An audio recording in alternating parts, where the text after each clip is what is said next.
evening, folks. How's it going? Sound a little different around here? Well, that's intentional. This is not your ordinary stream like, these other pink noise videos that we've done in the past. This will be a little bit more casual, a little bit more chill, hence the more casual, more chill music. No, actually, the reason we've got today's change of pace in the music is because with me tonight, we've got one Mr. Sean Ivry on the Rhodes piano.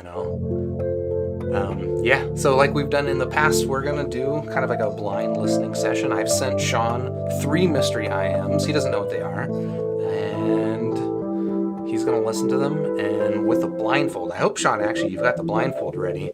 But yeah, he's gonna put on a blindfold, listen to these 3 IEMs I sent him, and just kind of describe the sound signature that he hears and try to pick out the driver configuration, mostly just because it's fun. Like, we're not trying to make any given point, we're not trying to prove anything. Just, this is what floats Sean's boat, and seems like it's fun to do.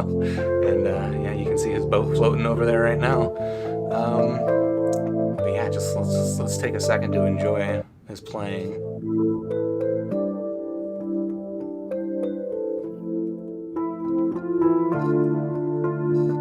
Anyone recognize this song?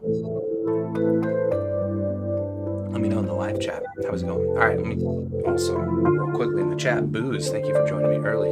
Luis Santano, muchas gracias. How you doing, man? Scott Pledger, what's up? How you doing, sir? Null Void, good to see you there as well. Kimiko 8, happy Friday, Saturday, everyone. Indeed, happy Friday, Saturday. We've, in the US, we've got actually a 3-day weekend, which is, at least I've got a 3-day weekend. Sean, I don't know if you got a 3-day weekend. Luis Lantano. Oh, sorry if I said Santano. It was Lantano.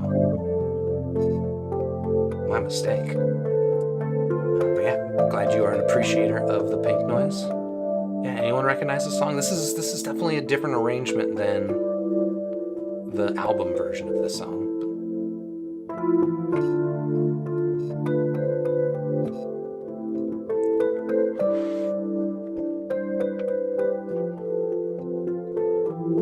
Alex Prodnovic, good evening, loving my orchestra lights and your recommendation. Thank you. Oh, glad to hear it. Yeah, it's the worst thing to hear is that somebody took my recommendation and was unhappy with it, which I guess it sometimes has happened, but we don't all have the same taste. But what I guess what I try to do is, even if you don't have my taste, you can at least get a good sense of whether or not something is for you, depending on my ability to describe it. Luis, I said muchas gracias because I speak Spanish randomly to people. It was purely coincidental that your name does sound a little Latin.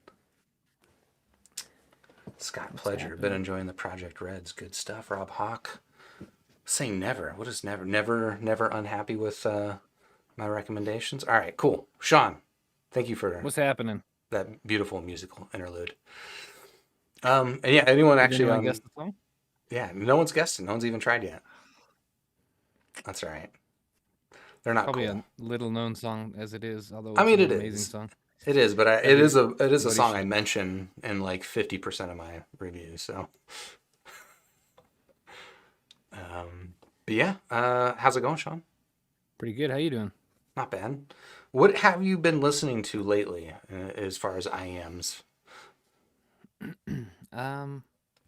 I've actually been back on my HD 600s, believe it or not. Oh, okay. Well, that's what I'm listening to right now. Scott Pledger says you're a little bit quiet. I don't know if there's anything I can do about that. I can turn me up if you want. Hold on, actually, I think there is something I can do. Hold on. Okay. Por favor. I think I've turned you up a lot. So. Is that any better? Testing. 1, 2, 3, testing. Cool. We'll find out in a second. So you said you've been listening to your HD 600s. Yeah. Just stock, no EQ or anything. I just kind of went back to those for partially the comfort and partially to see. I've been listening to nothing but IEMs for like a year straight. The only time I ever use my HD 600 is they're basically the earphone or headphones that I leave at my Nord piano.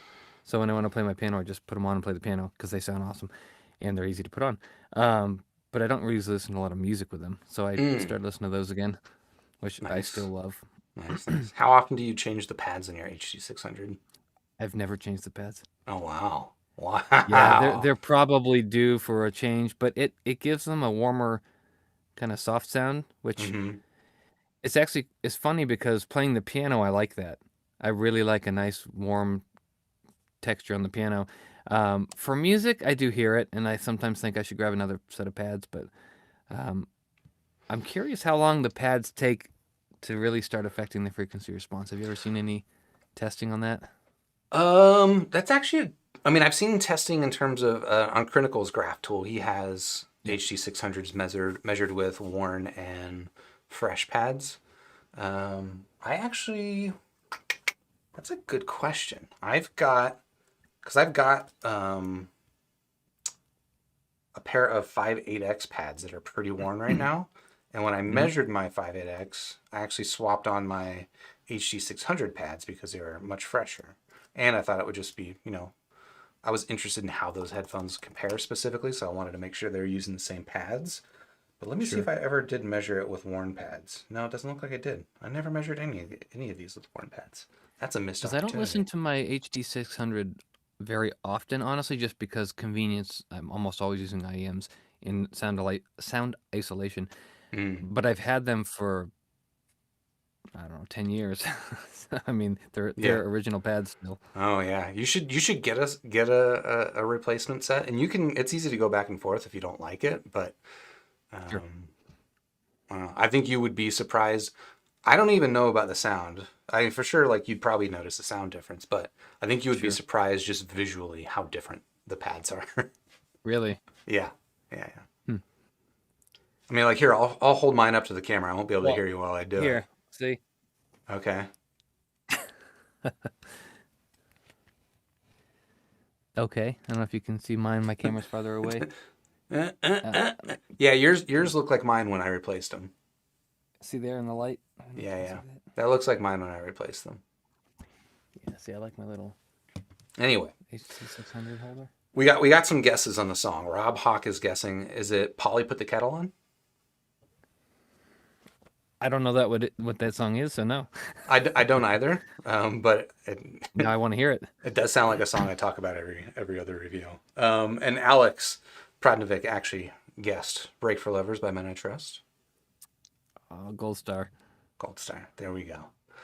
Yeah, Such a actually, great song. I really like that arrangement too, and I believe it's I don't know. I mean, I don't know how YouTube's copyright algorithm works, but it sounds different enough that I'm not too worried about us getting a strike. I have a cover of it on the piano that's never been striked, so Okay, cool. on my YouTube page. So maybe you'll hear a Rhodes piano from Sean Ivory at some point of that That'd be song. cool. Yeah, just doing chill roads covers of songs and then like avoiding copyright strikes. Well, like you said, I was actually thinking about doing a Sean Ivory, like in the studio, just live, kind of playing around, nothing, just super casual, playing the Rhodes, play a bunch of songs, people can do requests, whatever. And I would think, I don't know this, but I would think without putting any titles in the video or anything, like a lot of these songs aren't going to sound close enough with the Rhodes that they'd be flagged Right, unless right, right. someone actually reported it. But who That knows?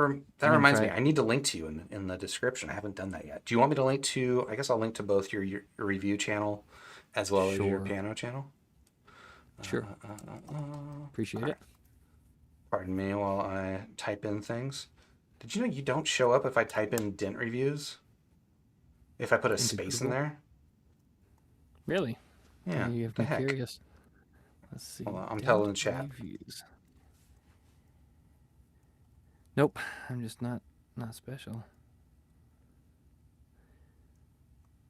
Although I found a site Bucky effing Dent review. Whatever the Bucky? hell that is. I have no idea. That's just what Google showed me. I thought that was more important than mine, which it probably is, but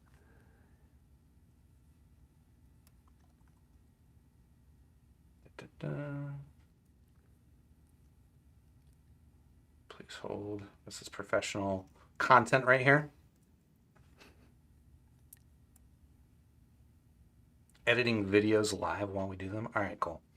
Those changes are live, and I dropped it in the live chat. So if you're here live, check them out.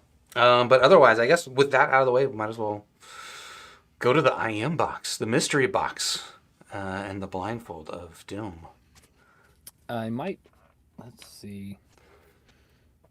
Trying to think. We've done this so many times. You think I'd be good at this, but if I put this on, okay, that actually doesn't interfere with the IEMs. My hair is more of an interference than anything. All right, here we go. Do you have So I'm more hair blindfolded. or less hair than when we did this last time? I have not cut my hair, so that would be more hair. Mm. Unless, yeah, more hair since the last time. The first time, I don't know if it was Mm-hmm. shorter or longer. All right, so here's the box I sent you.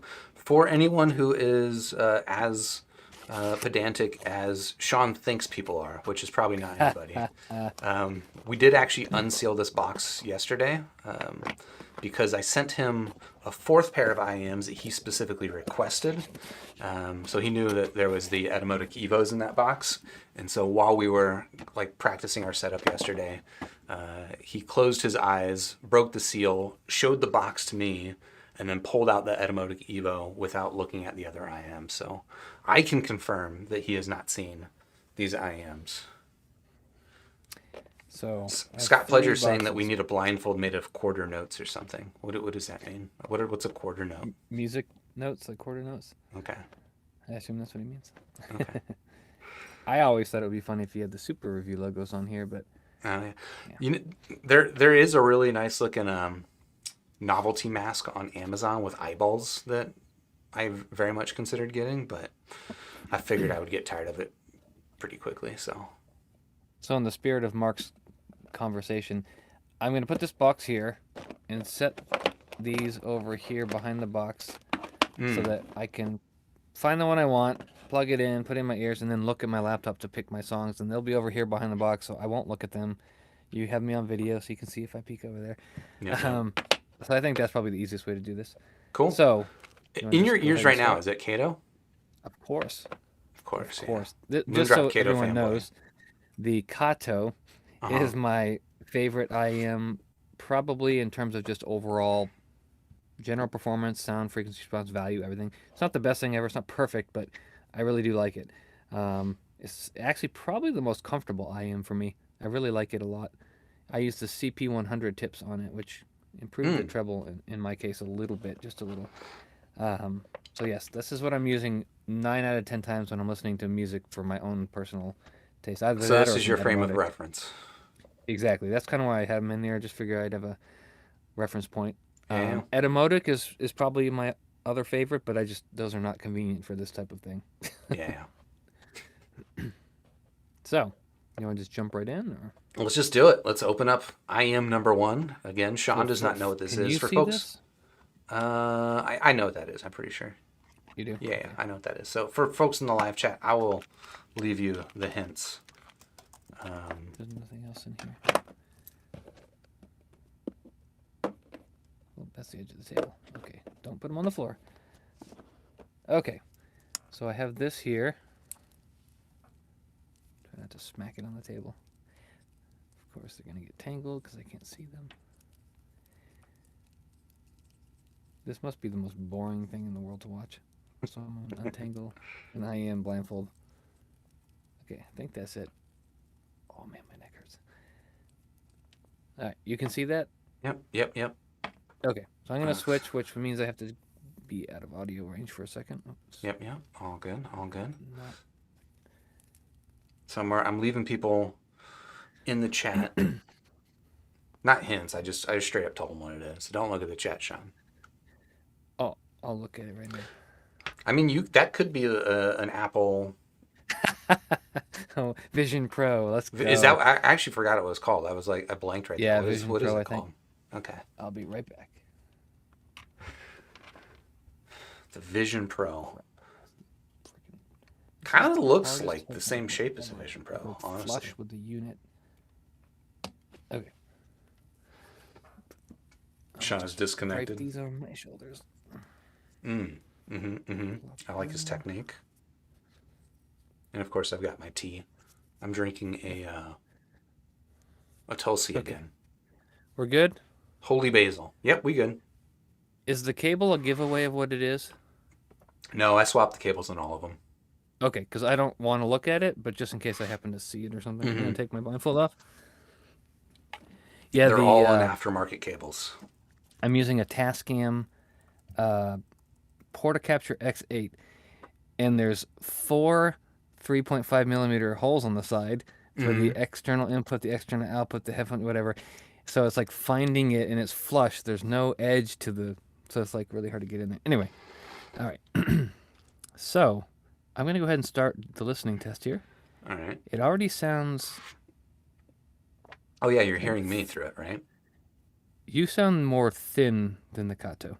I sound more thin than the Kato. So Oh. it sounds less warm already than the Kato sounds. But let me start some tunes here. All right, so I've lost a little bit of weight. So I was talking to you before the stream that that's something I'm trying to do.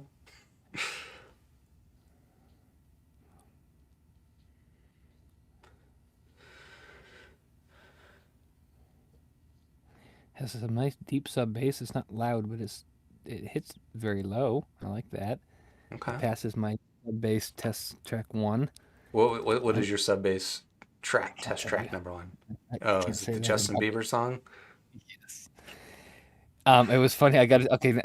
You got me going on a story here. I'm going to tell you this story because I think it's hilarious.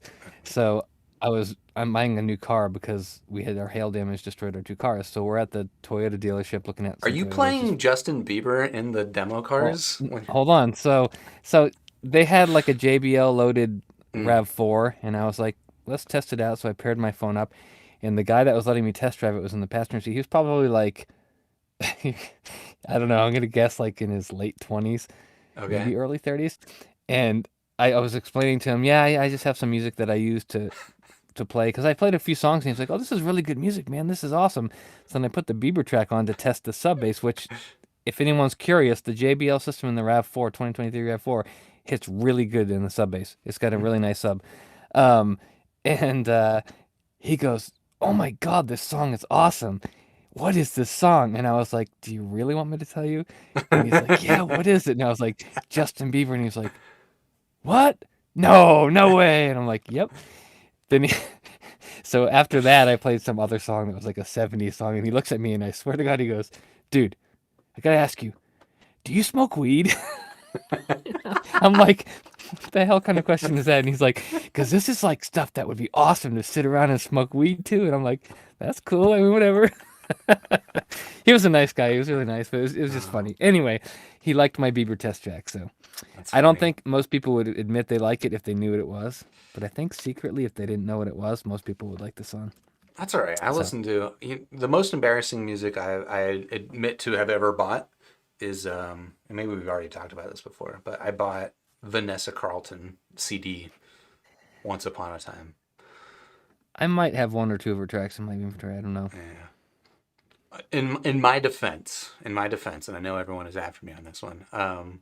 It was at that time I was playing Twisted Metal Black, and at the end of that game, they end it with "Paint It Black," which I that might have been the first time I had heard that song. I don't know why. I probably should have heard it before. But then she had a cover of that song, which I really liked. So it's a All little right. bit less dorky than just Vanessa Carlton, but I bought a Vanessa Carlton CD. It's this, yeah. I'm gonna play the next song here.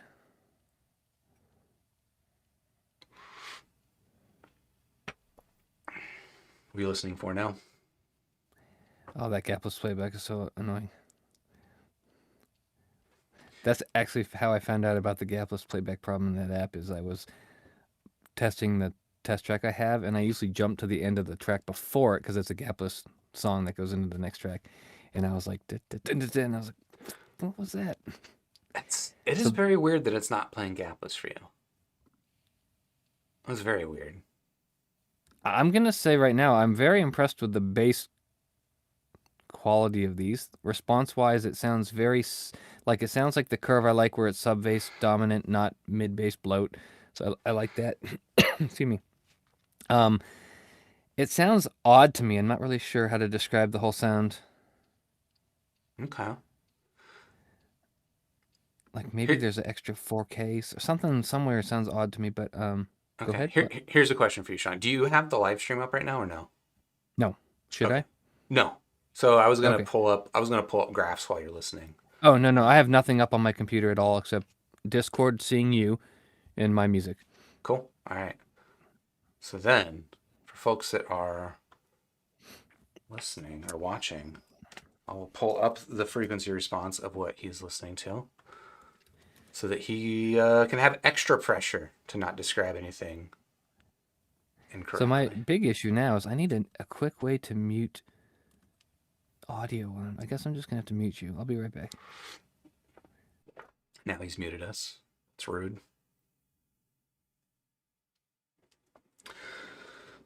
Lewis saying, who knew Sean would be a big weed enjoyer? I mean, you can kind of guess by his hair, right? Scott saying, I don't like when people bash other people's music taste. And Izat saying, I agree, music taste is subjective. I think that's actually kind of a really interesting thing about music taste is how massively different it is from one person to the next. How one person can just completely freaking love a song. Like me, there's a song that I'm just like, it hits me and it just feels like the coolest thing in the world. And then I can show it to somebody else, and for them, it might be completely cringe. I feel like that is um, a very common thing. And yeah, Sundara, you're asking about seeing the Kato graph on top of it. I'll pull that up so you have that as a reference to what Sean's listening to right now. Good call, Alex.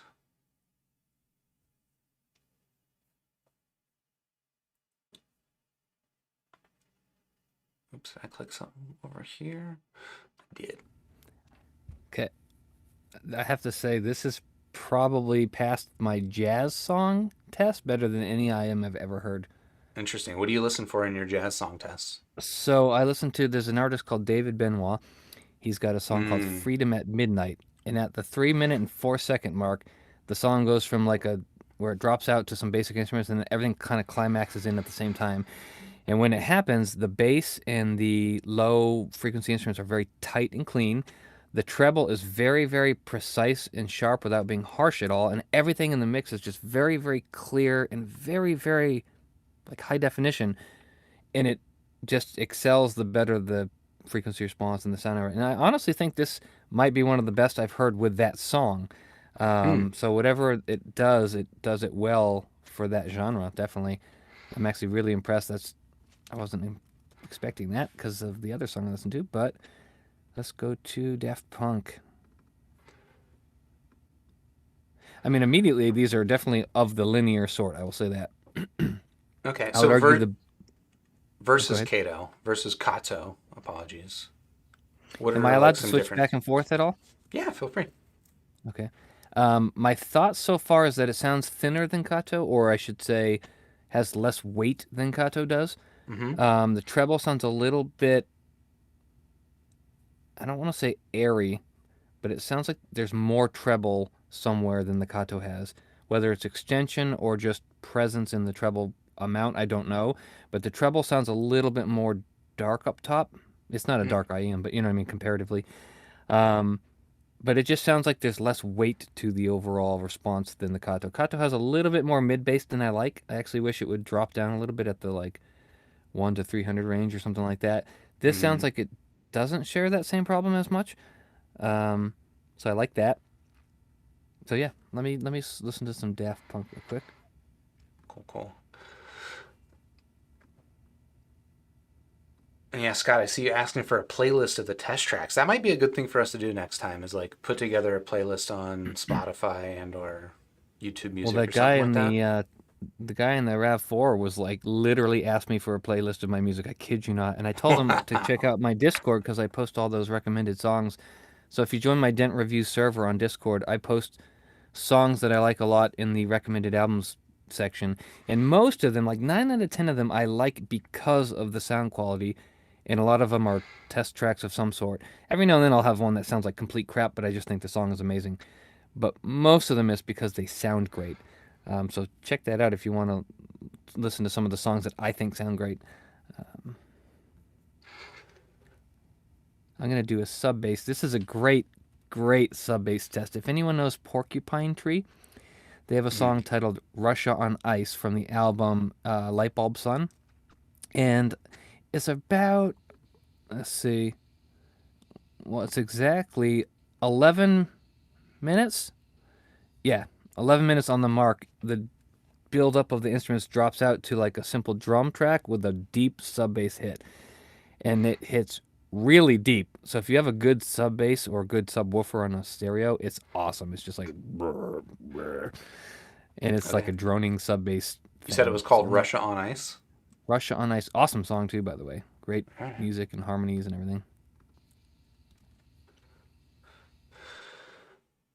Blink Blick, I see you asking for specifically a recommendation for budget IEMs for math rock. Now, I'll be honest, I'm not a big believer in recommendations on a genre basis, but I would be interested in actually hearing, I don't know, some math rock suggestions. So if you want to join on Discord, link, go to like the song Rex room, drop a link to some math rock.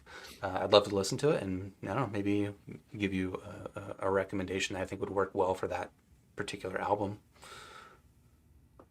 So sub bass is where it's at on these. I really like it. Okay. Treble didn't fare as well on this song, and I think it makes a little bit of sense because in the jazz song, the extra treble presence that I said I heard, I think only just contributes to the analog instruments and recording sounding like more precise. With Hmm. this, it's got a lot of electric guitars and drum hits and cymbal crashes, and it comes off as a little bit more harsh. It's not bad, and I might be listening to it loud testing here, but it just didn't come across as elegantly as I expected. But the sub bass when it came in was very good, very deep, very tight, controlled. And when I say good, a lot of people may not like my bass preference. I don't know. Mm. I Let me prefer pull up your bass. bass preference real quick. I prefer bass extension and the bass curve more than the bass amount. And what I mean by that is, if you're familiar with the Etymotic ER4S, if you pull that up on my site with my dent target, you'll see it's nowhere near my bass level. But I still think the ER4S has one of the best basses of any earphone in terms of frequency response. It sucks in terms of dynamic punchy tactility and stuff like that, but it hits response wise very low and very linearly so that there's no mid bass bloat. No frequencies mask any of the lower frequencies. But when it comes to actual feeling and sound and like the experience of the bass, the ER4S is garbage. I like the Kato or something with Mm. actual dynamic driver. Um, but this sounds like it's a better bass shape than the Kato for sure, I think. Whether or not that's contributed to by the treble rather than actually being improved bass, I'm not sure. I have to give it a little bit more listen. So let me put a couple test tracks here.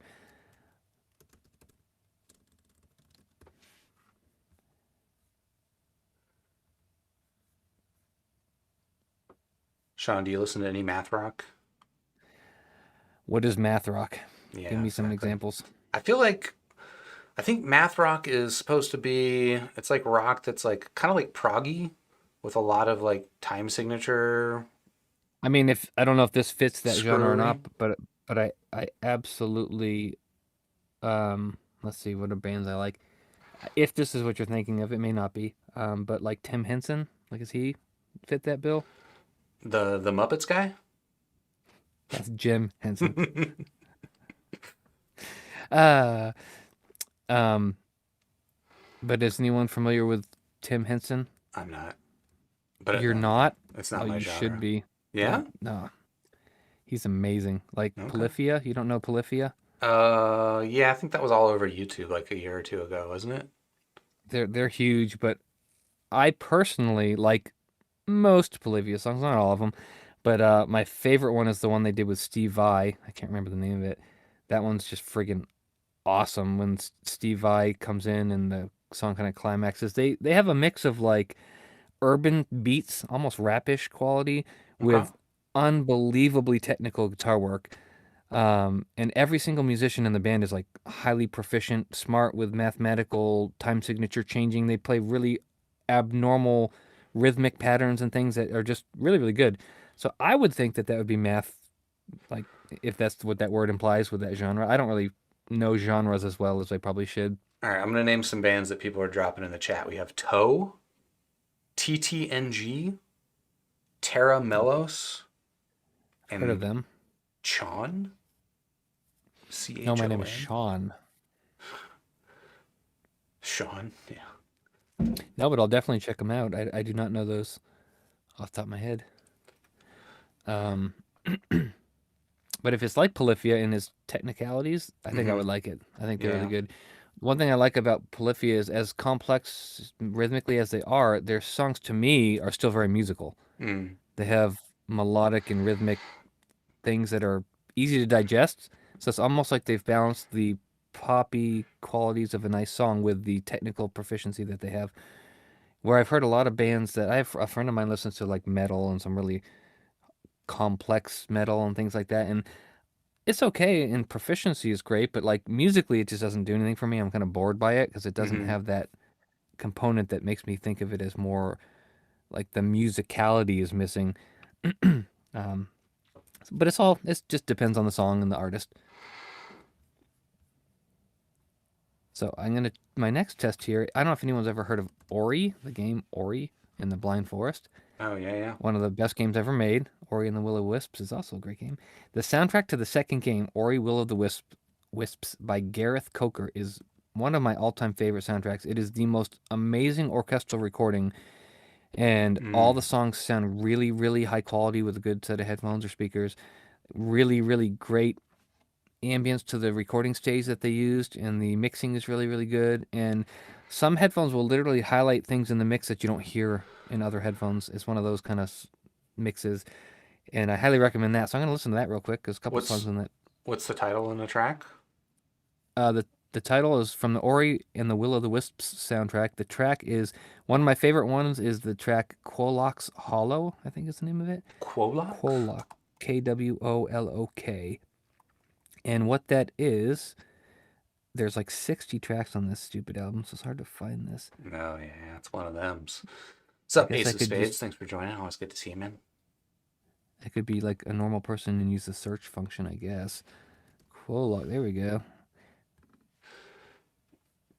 So that was wrong. It's Quolok's Throne Room. That's the track. Throne Room. All right. Yeah, what's unique about this track is it's male choir harmonies, just kind of humming.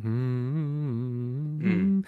And like certain earphones will make them kind of just blend in with the strings and the orchestra so they don't really sound very distinct. And in good earphones, you can usually pick out the voices really well and actually hear the male voice texture and like each individual person like humming. So it's pretty cool. Okay. I'm gonna listen to that real quick. Okay. Alex is saying that the Ori soundtrack gets him emotional. It's good stuff. What's up, Base Range? How you doing, sir?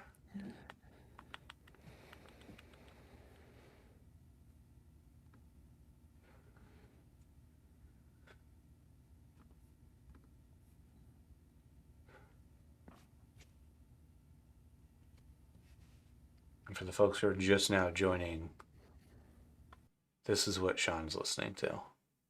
He doesn't know it though. He put them in with a blindfold. So it passes that test pretty well. It's actually very spacious and high definition sounding. I like it. The next track is the last track of that album, actually, which is called Embracing the Light, or Embracing the Light. What this one has, this is a multi-test track. It Oops. tests multi aspects of the song. One is the very intro has like a very crescendo of orchestral thing that gets really loud, and on sets that I don't think are as good as they should be, that can be irritating. It's almost like, Mm. oh, get out of my ears. But on a good set, it sounds loud and dramatic, but it's like emotional. It's good. Following that is a little part where it drops down to a piano with what I think is an oboe, if I'm not mistaken. And the oboe is just gorgeous. And it's A, got all these little harp pieces going on. a gorgeous oboe. Good band name. It's my password. And then at about a minute 44 seconds, 45 seconds,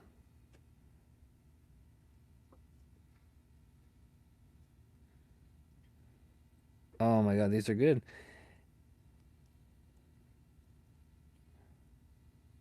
So it comes in with this really lush string in the left channel, and the guy choir comes back in, and they're like, oh, and Whoa, it whoa, whoa, whoa, whoa, whoa. We don't need sounds the freaking copyright awesome. strikes, bro. And Sorry.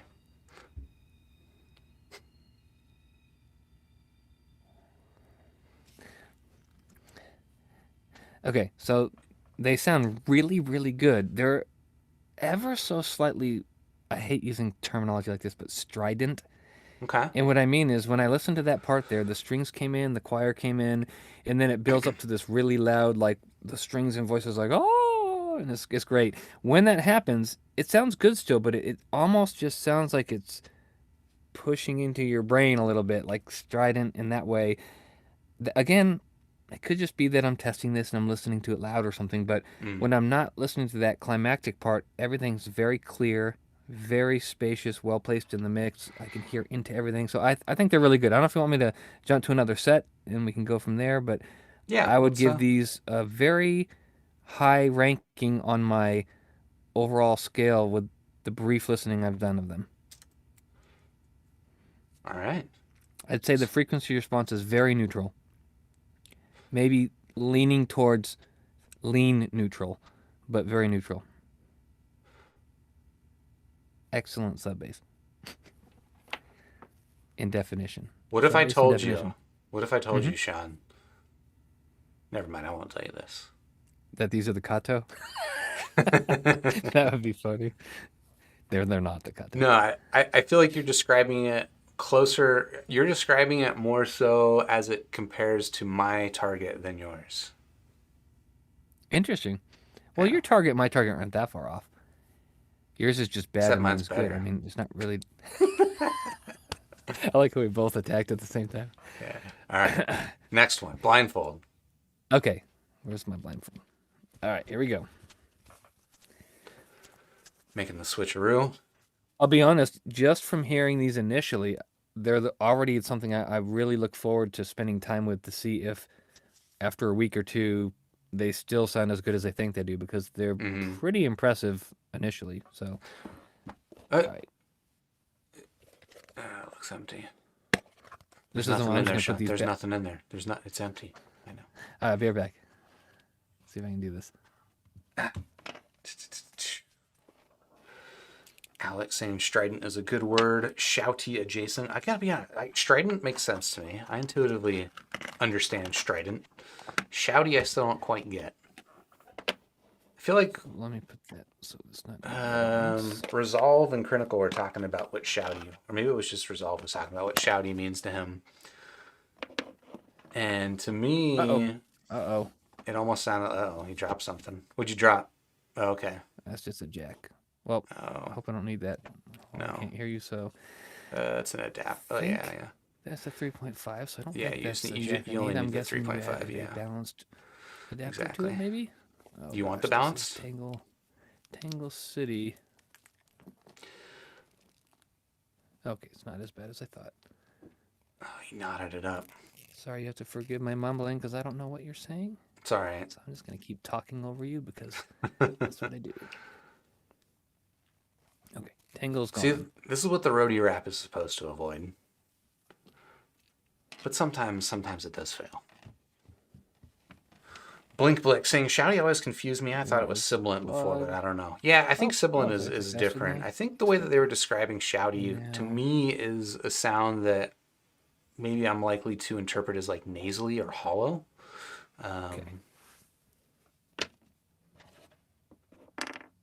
Okay, I'm back. Cool. You don't need the balance connector? Is that what that was? Yeah. I figured that was. No, for anyone wondering, I don't listen to balance. Nothing against it, but I just don't care. um, all right, I'll just jump right in, I guess, and start listening to some of those same tracks just to see how they compare. All right. These are very light. I like that. Kind of comfy and light.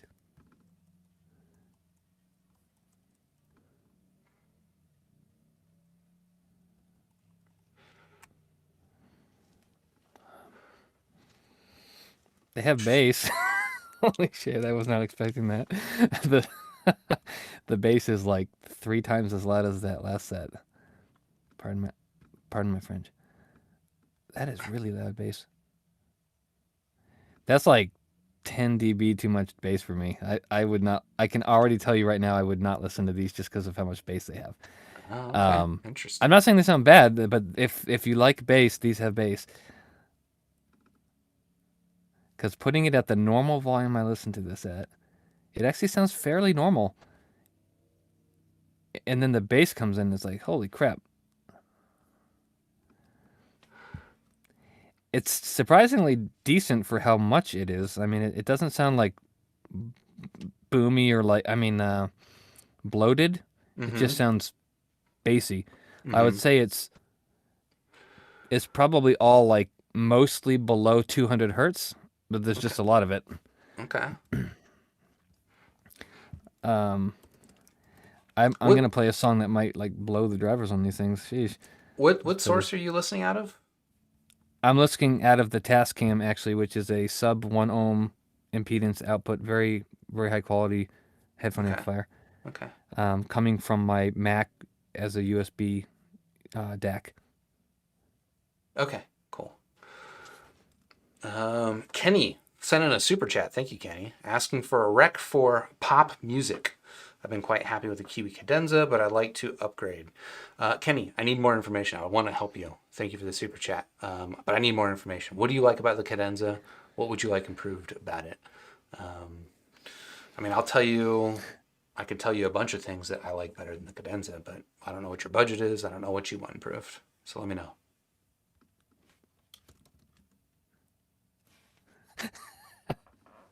Sorry, these are like stupid bass, but I kind of like it.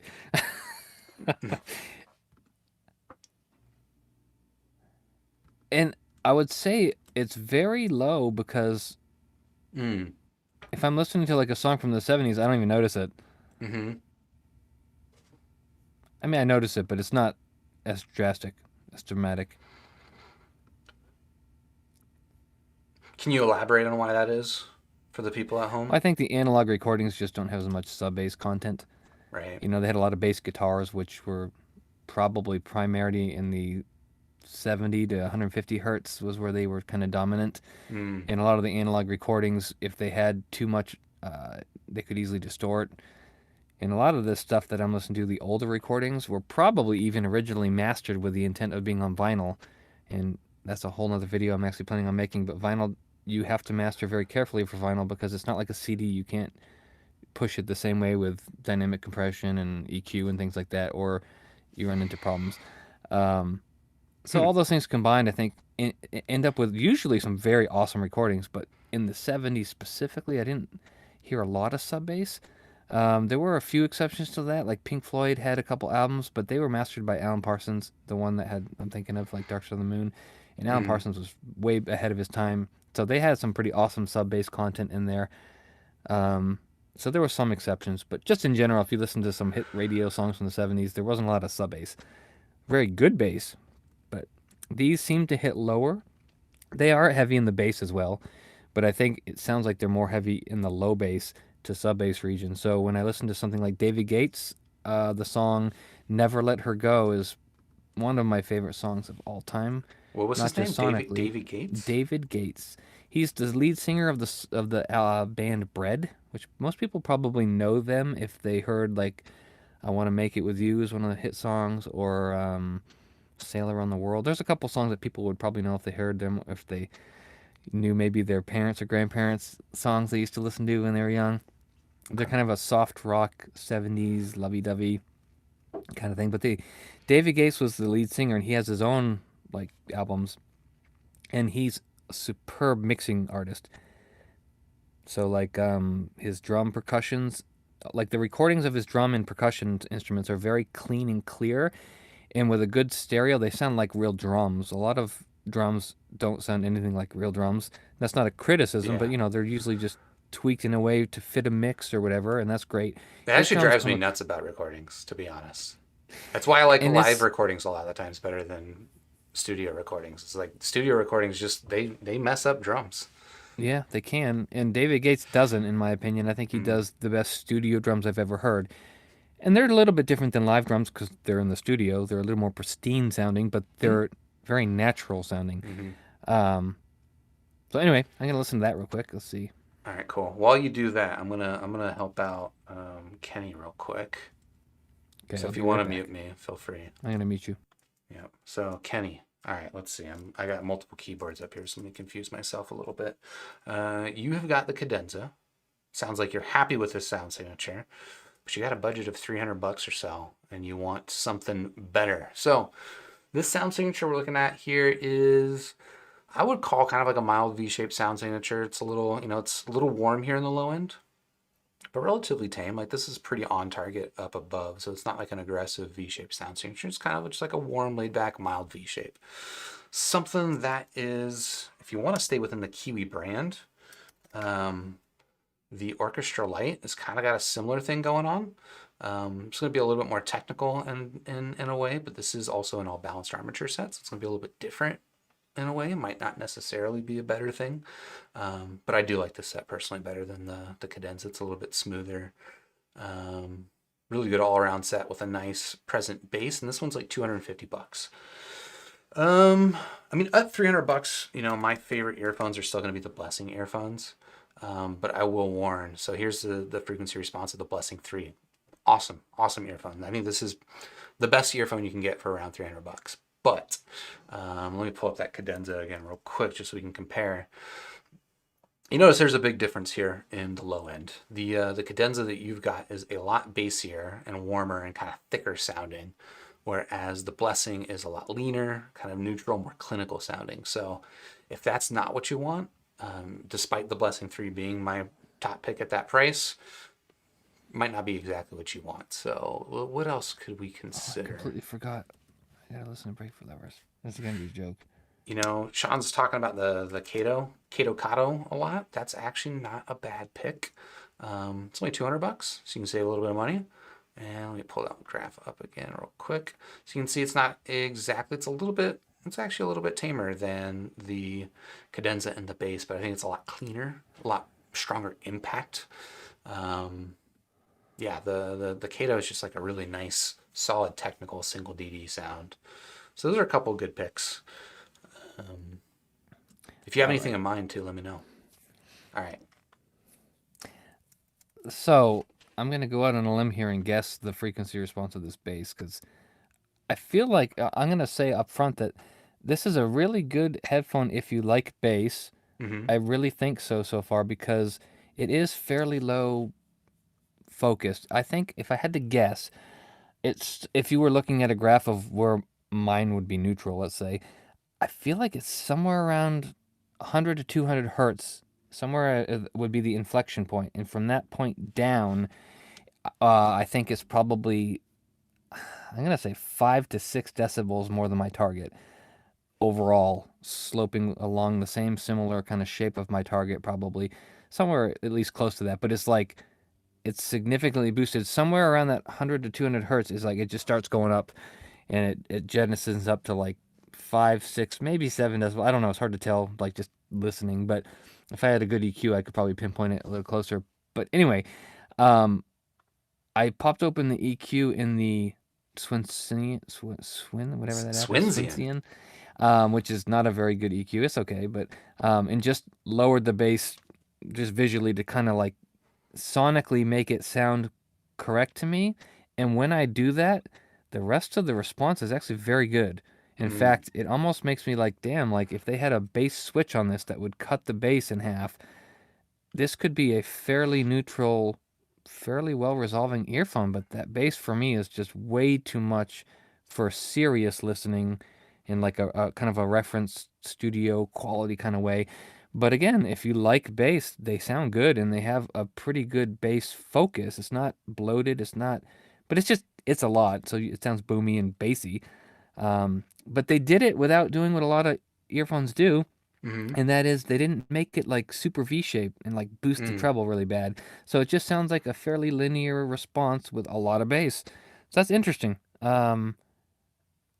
Yeah, I don't know. It's really interesting. I'm curious why they didn't make one. I mean, maybe they do. I don't know who this is, but they should make this model with less bass. That would be awesome.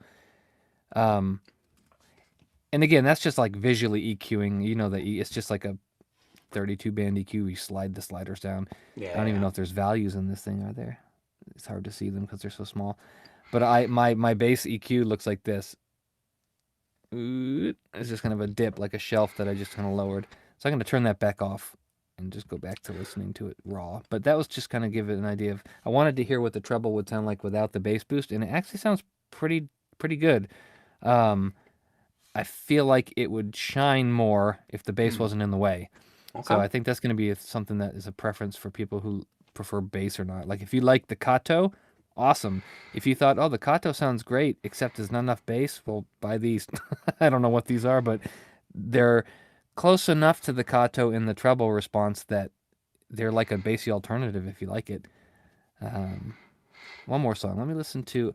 This is kind of silly, but the song "Silly Love Songs" by Paul McCartney has a great bass line that's very well recorded. So I want to hear how it sounds on these. All right. Paul McCartney's Silly Love Songs. It's one song that's Yes, called multiple songs. "Silly Love Songs." Yep, you probably know the song if you heard it.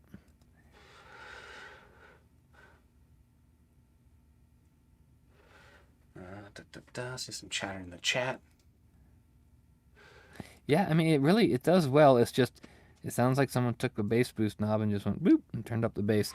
So I'll be honest, without EQing them, I would say it's hard to really judge the treble accurately because Hmm. it's too masked by the bass. But with my initial response so far, I would say the treble sounds smooth and clear, fairly revealing. I don't hear any glaring peaks or dips. There's no problems with it, and it sounds pretty linear. It's just the bass. So if you get rid of that bass, I think it would be uh, a lot more neutral sounding. Okay. So I think we could probably switch to the next set, and I Well, could probably give these more time. here's one thing we didn't do with the last one that we can do Okay. now. Uh-oh. Driver config. What do you Well, think you're listening to?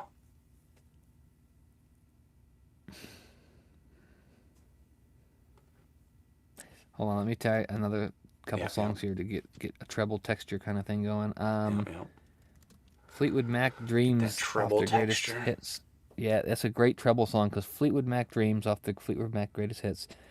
The 90s edition, not any remaster because I assume they compressed the newer ones. I don't know. Hmm. It's very common. But it has very good dynamics and the treble is has a very tactile quality to it. So I'm going to listen to that.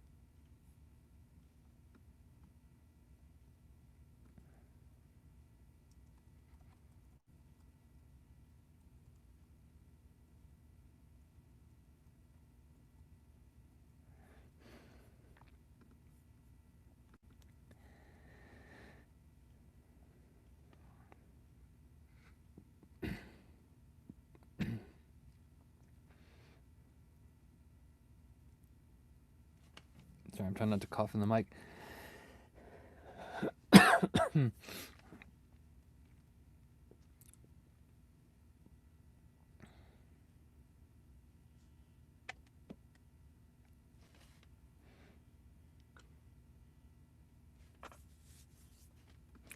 It's hard to say. I feel like, I mean, I hate to say the word obviously because you never know. Who Mm-hmm. knows? Maybe it's like a 8 freaking balanced armature thing tuned to have supersonic sub bass. But I'm gonna guess the bass is dynamic driver.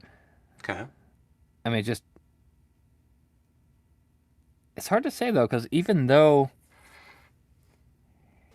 it's really bassy, it's not like particularly.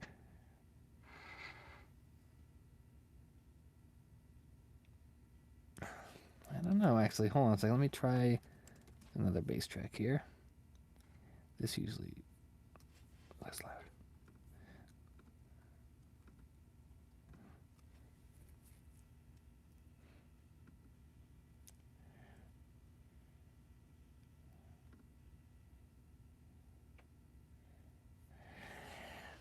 It's really hard to say, but I'm guessing strictly based on the quantity of bass and nothing else that is probably dynamic driver. The treble also has a non-balanced armature quality to it that could be tuning It could have like a certain tuning to it that's kind of mimicking that, but I feel like the texture and the transients of the treble are leaning towards dynamic in my mind. But so if I had to guess, I would say it's a dynamic driver. Okay. Um, but I mean, that's with like very little listening. In fact, let me try one other treble song. Um, let me try that David Benoit song that I was talking about and see what that sounds like.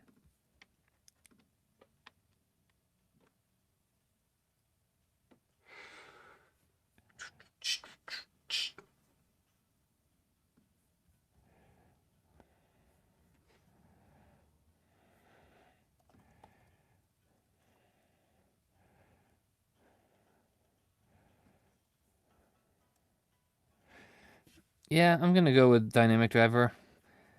Um, maybe dual dynamic driver, but probably dynamic driver of some sort. Okay. That's my final answer. All right, let's go to I am numero tres. All right, where's my blindfold? I'll be right back. Did I put the other box? Where did I put the other box? Okay.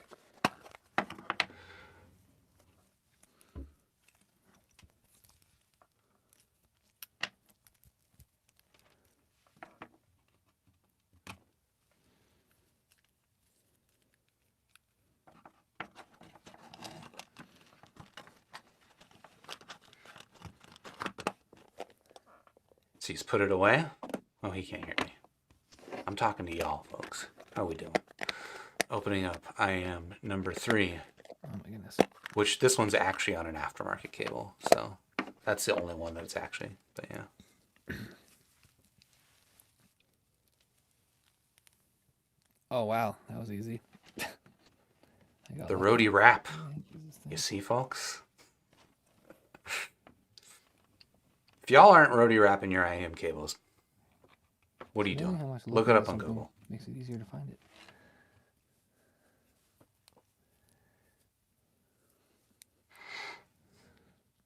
Holy crap, these are big. Can you hear me? In one ear. In one ear. Uh-oh. Oh, they weren't in all the way. How That's about now? firm. Both ears? Yes. All right. Yep. That is a All right. firm 3.5 plug. All right, let me make sure this one feels like it's being. How hard did you have to try to not say that's what she said? I actually didn't think of it that time. I usually am on top of that. But... Interesting. All right. Here we go. I'll listen to the same song again since I'm already there. So this is the David Benoit song? Yes. What was the name of these immediately that track sound again? warm. What's that? What was the name of that song again? Freedom at Midnight. Okay. The best mastering of it is probably from the album called The Best of David Benoit, 1987 to 1995. That's a very good master. The original album is almost identical, but the master, sounds like they mastered it from like a 24-bit recording instead of a 16-bit. Or, that's not what I meant. They mastered it using 24-bit instead of 16-bit. It just sounds a little bit more like precise, but I mean, like, I would bet most people wouldn't even hear a difference. But I just know the song really, really well, and when I hear it on that album, I'm like, okay, I think this is a little bit better. So, all right, here we go.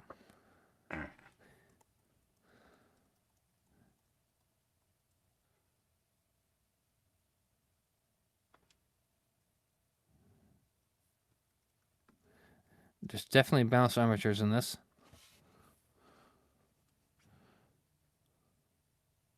If not, it's the response, but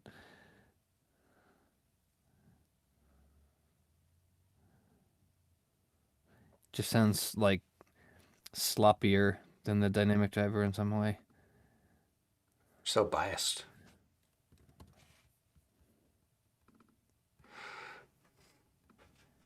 Let's do a sub-bass test.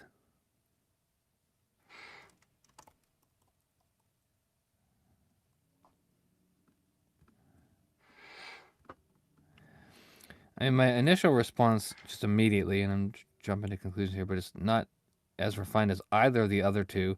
It doesn't suffer from as much bass as the last pair, but it still sounds kind of bassy and warm, and like it just lacks the precision and the texture of the first set. I think without a doubt, the first set is the best of these three for my preference, Mm. like hands down. So this set sounds like it has a balanced armature mid-range to it. The bass is weird. I swear it sounds like it's out of phase. Hmm. It sounds very odd. Is it possible I can check that? Let me check. I have it.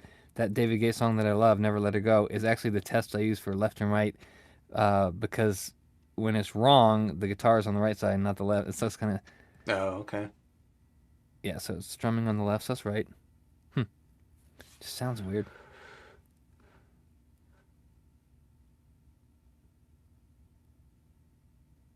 They're also not nearly as loud as the other two sets. Not sure why, but they require 20-30% more volume. Oh, interesting. Okay.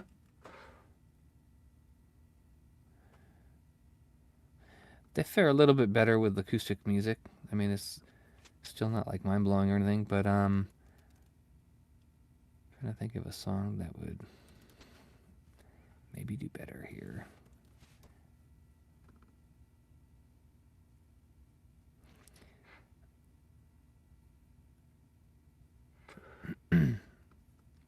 The way I would describe it is they may be like linear overall in tonal balance, but there's something going on in the frequency response that just makes it sound simultaneously mid-focused and like bassy and trebly all at the same time without really sounding smoothly balanced. Hmm. Okay. Um,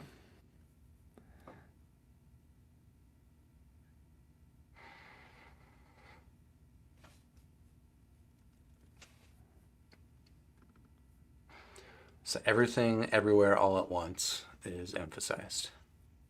the movie? What?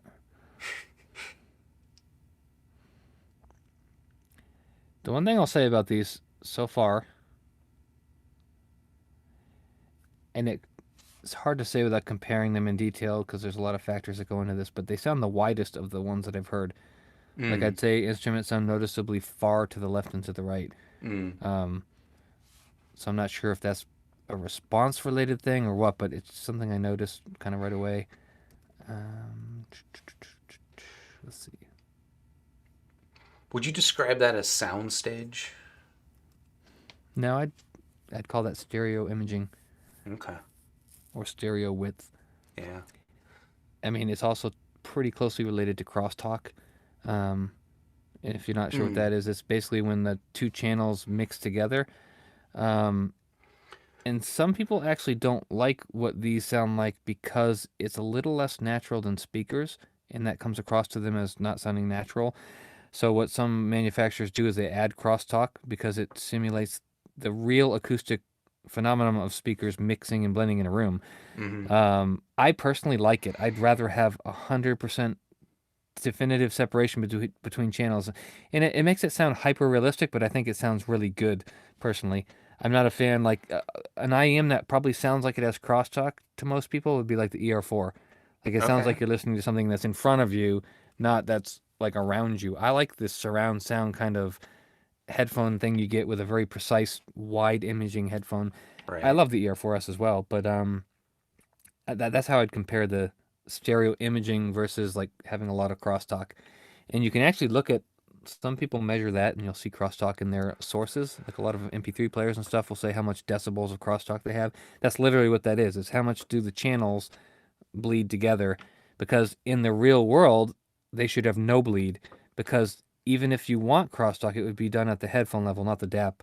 The source player should be like discrete left and right, because if the mix is proper it's done in the mix, not in the output of the device. So yeah, but these sound very wide to me. Let me go to Ori again and see how that stands with this one here.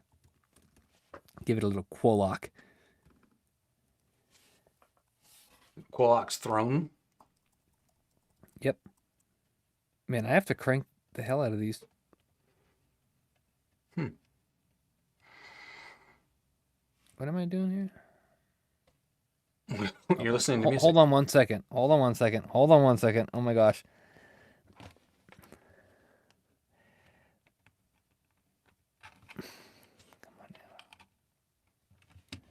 Okay, so let's start this whole thing over. I Okay. plugged them into the line output instead of the headphone output. Remember I told you there were four Uh, 3.5s on the side? That's yeah, how hard it is to tell which one is which. Which yeah. it doesn't hurt anything, but it was playing at half volume because it's line output rather than the headphone amp being able to overpower that. So Uh, that could change everything because about line this one output might and the be a last different one and the other one? impedance.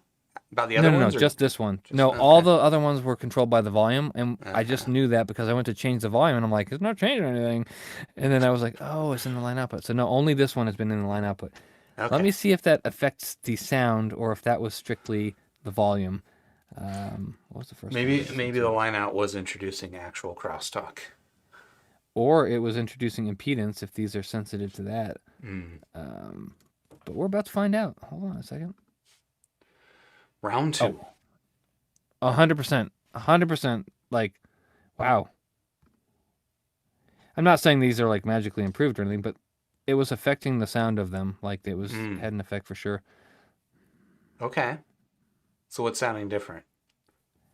Or how would you describe Well, the remember sound I now? said it sounded like it was out of phase? Yeah. I don't know how that I don't think that would affect the phase necessarily, but whatever that weird quality was that they had in the bass is gone. Mm. Frequency response sounds pretty much the same, but Okay. it sounds like it got rid of something. Interesting. Okay, so now we'll give it a good run through here. So disregard everything I said. I mean, I This was is the going to anyway, but pros and cons of blindfolding. we need an assistant. Okay. So they're actually brighter than I thought they were. So there is a difference in the brightness from that to that. Um, the bass doesn't sound as strong either. That's really interesting. I'm gonna have to do like a measurement of the effects of line out on a headphone Yeah, versus yeah. headphone output. All right. So with that said,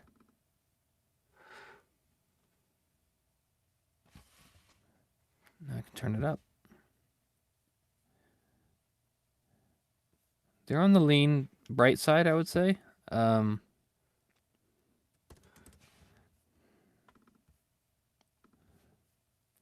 let's check the bass.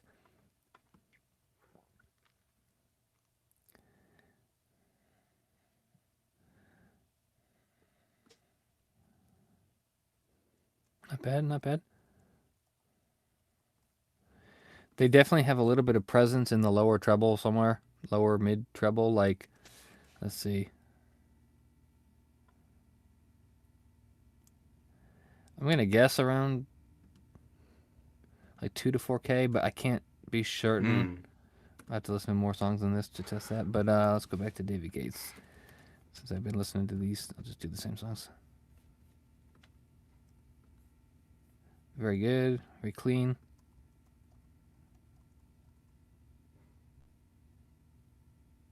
What's up, listener? How you doing, man? Good to see you there.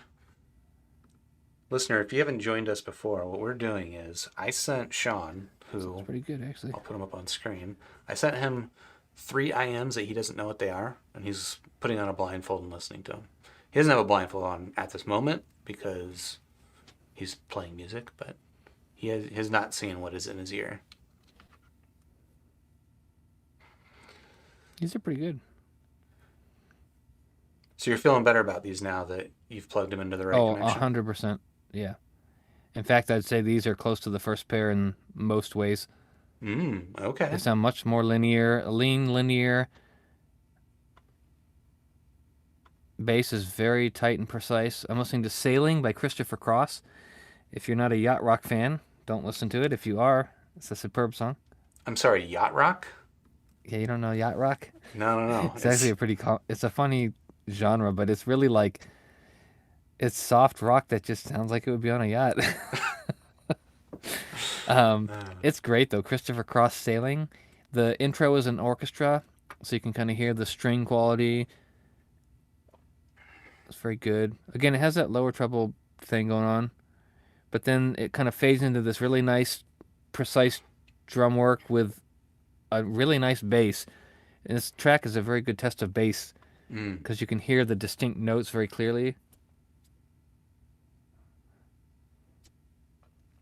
And these do it very well. The sparkle and things and the chimes are very good. Listener Yeah, is the saying chime. that yacht rock is like Steely Dan and Doobie Brothers. Does that sound right? Yes. Yep. Okay. Steely Dan, Doobie Brothers, Christopher Cross, uh, Jerry Rafferty. Oh, it's random. That's a Yeah. great song, actually. Let me check that out. Baker Street by Jerry Rafferty is an awesome song. Jerry Rafferty? Jerry Rafferty. Gerry. Rafferty. Well, I wrote Jerry as in Tom and Jerry, so they'll just have to deal with that.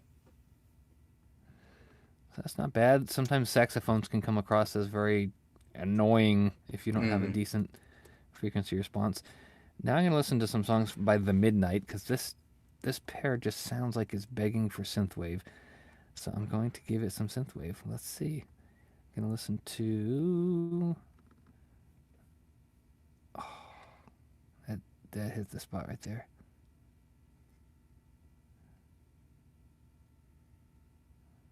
Give me some bass. Wrong part. Is this the midnight now? Yeah. Which track? Listen to the song Golden Gate from their new album Heroes. Sounds really, really good. I like it. One of their songs that I really like a lot, Ghost in Your Stereo. This is an awesome test track too because the bass at the beginning has got this synthy bass that moves around a lot. So with a good set, you can hear all the delineation of the notes really clearly while also having a nice round, deep sub bass quality. But it's not really bassy; it just sounds Mm. really good.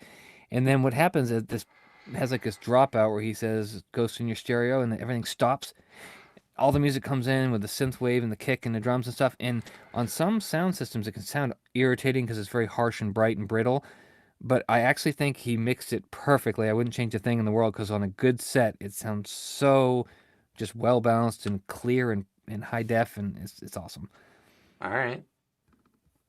So it sounds like it's a set, like it'll sound very good on the right set and a little Yeah, overboard on the wrong set. So we'll find it out which always one. sounds good, but it'll be hard to listen to at a loud volume on like a poor Gotcha. set. Gotcha. So it passes the bass test on this song very well, like really well. Okay. Okay. Super delineated. It's not the most like it doesn't hit the low bass probably where I think it would need to be referenced if I had to guess. Mm. Like there's this sub bass kick drum right here, and it's I have to really strain to hear it, but it's there and it sounds good. But I would think that should be a little bit louder.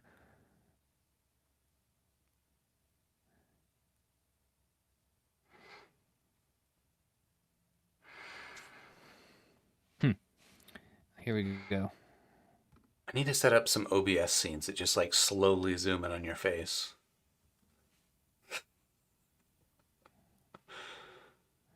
Yeah. So I think a lot of that bass delineation from the beginning is like probably in the like lower mid bass region. This is where it does pretty good. It's not hitting the low like bass presence that I like. Mm. Um, it's there, the content is there, but I don't listen to it and go, okay, yeah, that sub bass sounds perfect. It sounds like a little bit lacking in some way, and it still has that little bit of a nasal quality in some area of the treble. So those things combined, they don't sound bad at all when it hits that part of the song, but it didn't strike me as impressive as I was expecting. It is a little bit strident in the treble and a little bit lacking in the bass, so that balance is a little bit off. It's not drastic, it's not bad. I'd say it's good. But let me put a couple more tracks.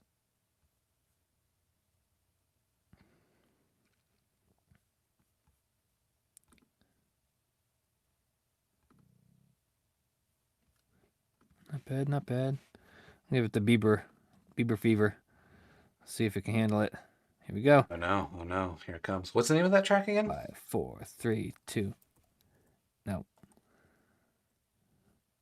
Yeah, so I think the bass is good, but it does not hit where it doesn't hit the way it needs to hit to be like really good. But it's good. Okay. I mean, it hits low and it sounds like you hear all the bass. It doesn't give me the feeling that I want to feel. Did you ask what song it was? Yeah, Take let's. You is the name of the song. Okay. So it starts with this little guitar thing, and then after the guitar comes in, it just slams this low sub bass. And on a good system, it slams it like not really overly loud. I mean, it could be on depending on your system, but it slams it tight and deep. So on a good neutral set, you really hear the sub bass, but you still hear the balance of the song well. On a bad system, it just sounds flubby. It's like brr, brr, brr, brr, brr, brr. Mm, So that's a really good test of deep sub bass impact, specifically the impact of it. Another one is that Russia on Ice I told you about. That one right. has that. I'm gonna play that real quick, see how it fares. And that was by the Backstreet Boys. What? Just kidding. Yeah, they did a remix of the Porcupine Tree song. Hey, don't go knocking the Backstreet Boys. They have some good mixing. The song "Time" by the Backstreet Boys. I'm gonna listen to that now. Actually, that you said that has some really good guitar recording and keyboards.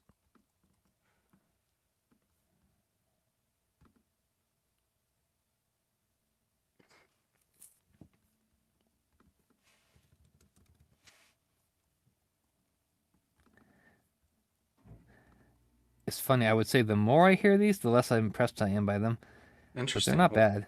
What do you think that's about? What's that? What do you think that's about? I think I'm just noticing more and more of the frequency response deviations from my ideal. I don't know if it has to do with the drivers at all, but let's see.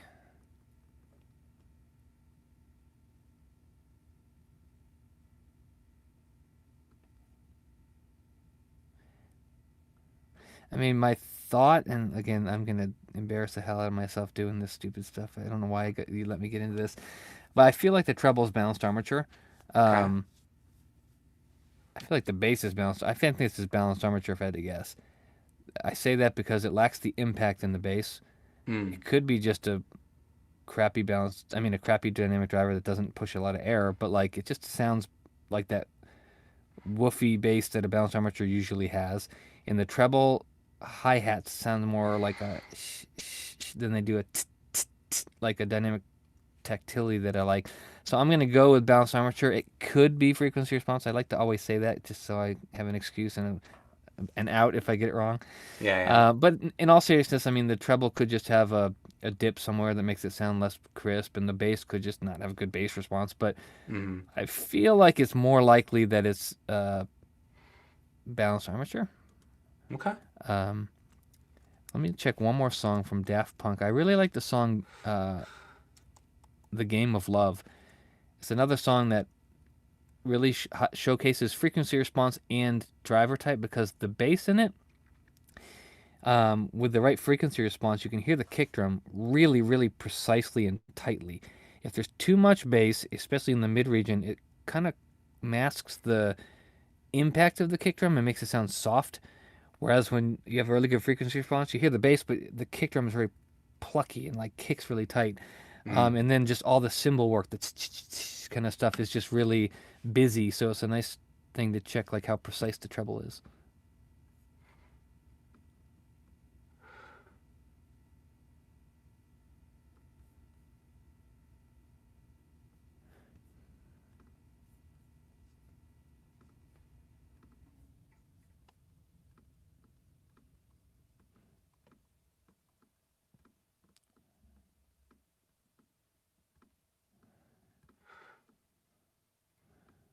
I'm hearing an owl outside. It's night outside, just to confirm. The hell? What?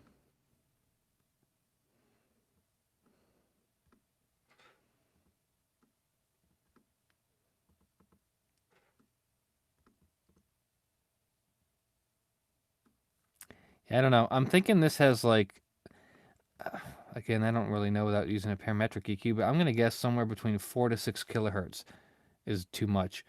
That's just a guess, and that is balanced armature. Those are my guesses. I'm gonna stick Okay. with it. But it sounds relatively linear and neutral overall. I don't hear any like dramatic bass or lack of bass or too much treble. I mean, it sounds like a fairly linear response. Um, but I think it leans towards lean with that treble somewhere that I hear and that just the lack of the bass impact together kind of make it sound like a lean neutral. So, Okay. all right, what next? All right. So you've now heard all three of them. I have the You've first made was your. the best. You didn't guess it what the driver type was of the first. So do you need to listen to it again? Maybe. You're gonna have to help me find it though. All right. Um, let me get the blindfold here. Oh yes. Okay. So this has something in it. Yep, that's the first one. Okay. Well, there you go. Good guess. It was where I put it. So. All right. I'll be right back. I'll make sure to not line out put it. All right, all right, all right. The first plug.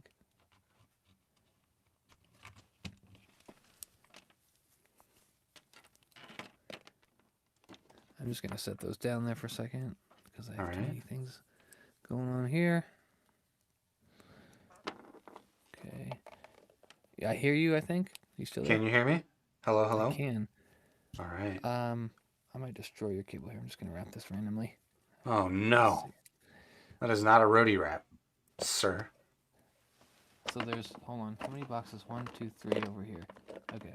Okay. All right. Let's see. The test. Is this anywhere near as good as I remember? Hold on a second.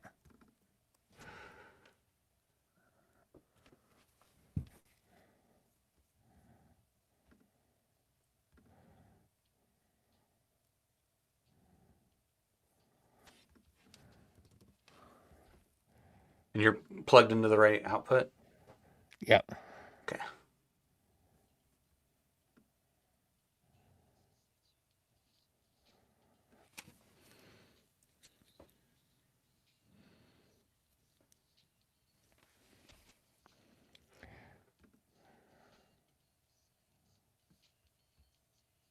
Like this hits the sub bass with those feels I was talking about that the other one doesn't, but they sound like they're actually not far off in terms of bass quantity. Mm. Let me listen to that midnight stuff that I was listening to and see how that fares, because that's where I kind of felt it fell apart. Okay. So you're gonna go with. Hold on. Let me see if I remember. The ghost in your stereo. Actually, I'm starting with Golden Gate, but I will do that one next. All right.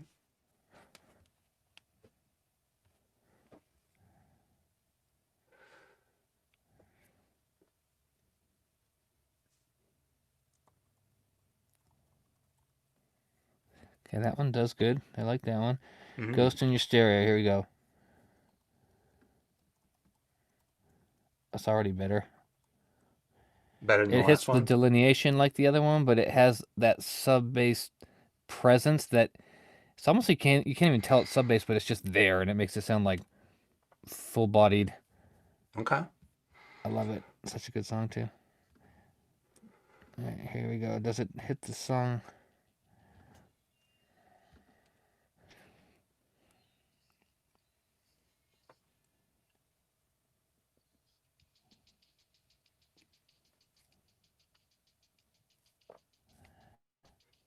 So significantly better, although the song ironically highlights that this also has a little bit extra treble presence somewhere.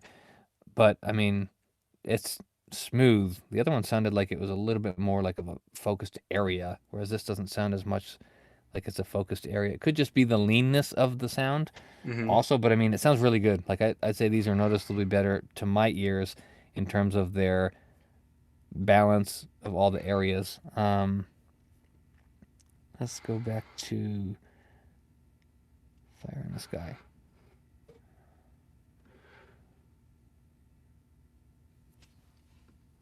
I like it. And then we'll go back to Ori real quick. All right, my first impression is that this is dynamic driver. Okay. At best, it's a hybrid, but If it's a hybrid, the treble is very impressive. Um, Let me listen to the last track here and listen to the oboe and stuff and see how they stand out. Oh, Bo.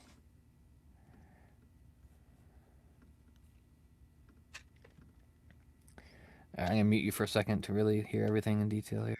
Oh, wow. It's turning me off. He doesn't want to hear me. That means we can chat. Yes, not a fan. She is on that IEM again.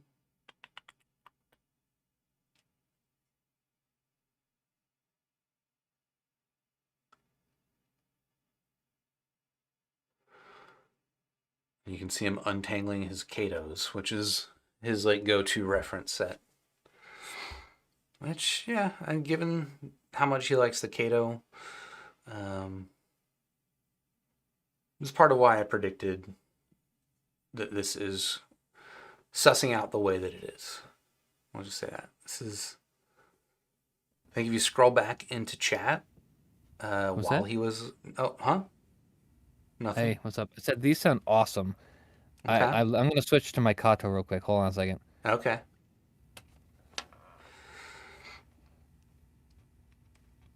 Come on, where are you, stupid headphone port? Okay, I'm gonna tuck these behind me. I don't know what they are still, and Kato them. All right, you still there? Yep.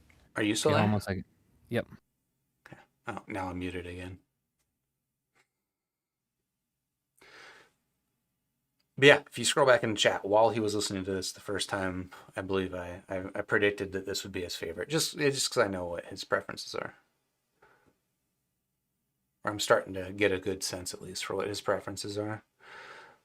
The one that I haven't sent him yet that I'm really interested to get him to hear is the Supernova, and he doesn't know that that's the one I want to send to him because it's an all BA set. He is biased against BAs, but I think he's gonna like it.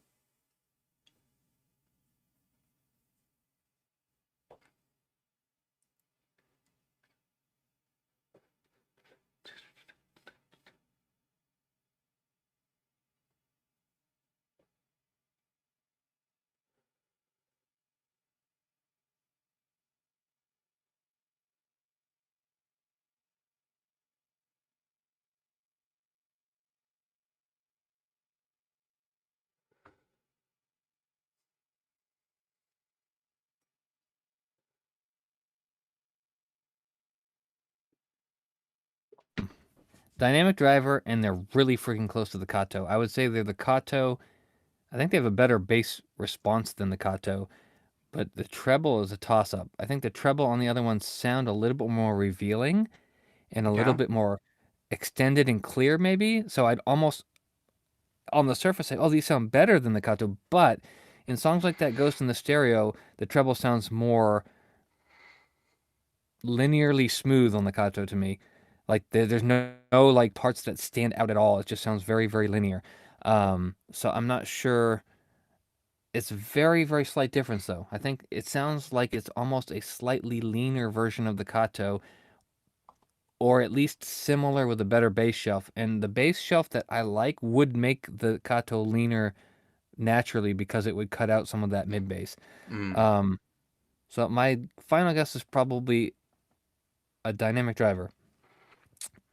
Final answer. Okay. All right. No, no lifelines. All right. Did I fail all the driver guesses? No, you've done pretty well. One thing I was actually kind of interested to test. Sure. Before you Mm, say anything, do we need any other experiments? Here, let me try something. All right. Let me try Sure. something. Let me try something. So for folks, here's what I want to do. I want to take a picture of these frequency responses. I'm gonna drop them to you in chat with the names and everything removed, and I want you to guess which frequency response belongs to like IEM number one and which one goes to IEM number two. You want me to guess, you mean? Yeah, yeah.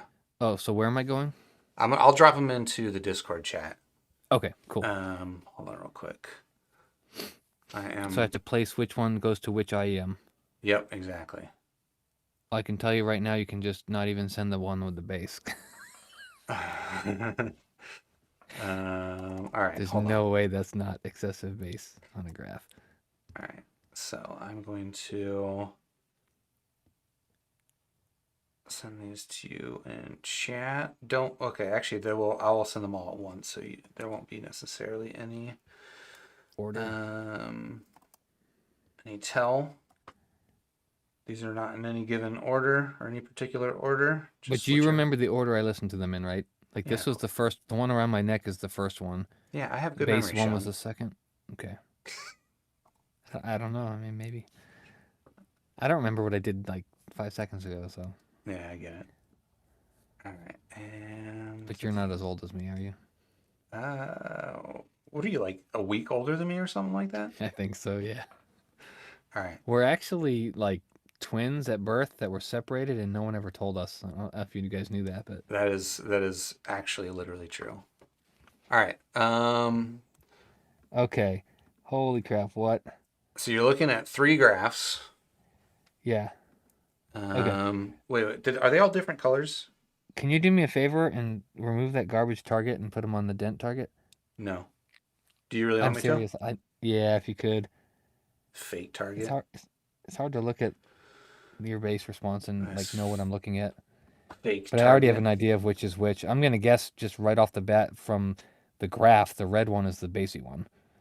Um, but I'd like to see my mine, just if you don't mind. Yeah, let me grab them real quick.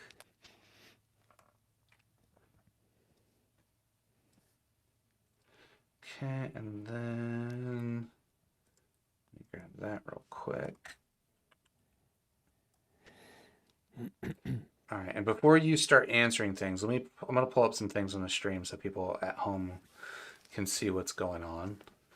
So now Okay. you have those responses. Okay. I'm gonna make these colors match. Oh my gosh, that is a nasty green, but I'm sorry, folks.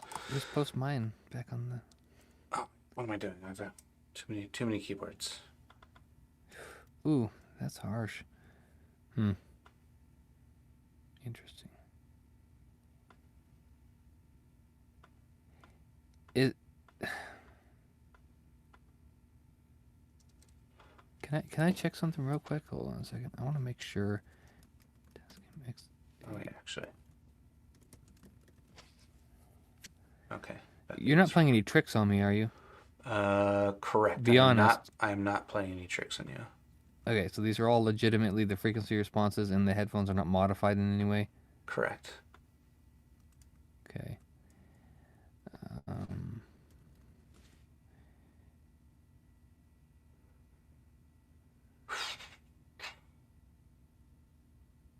Stereo headphone jack. I'm just double checking the output impedance of my Tascam XE. I'm pretty sure it said it was like 0.8 ohms or something like that, but I want to make sure because that absolutely can affect bass response. And from what I'm seeing, all the things match your graphs except the bassy ones sound bassier to me than what I think I'm seeing on your graphs. Do you want me to guess or wait? Depends on. That's up to you. Well, I mean, none of them look as bassy as that sounds. That is significantly bassier than these are graphed. So I'm wondering, could I have plugged that into the line output? But I remember changing the volume on all of them, and they all changed volume. So can Right. I put it back in real quick Yep. and make Well, sure that's not the case? can you connect to your MacBook?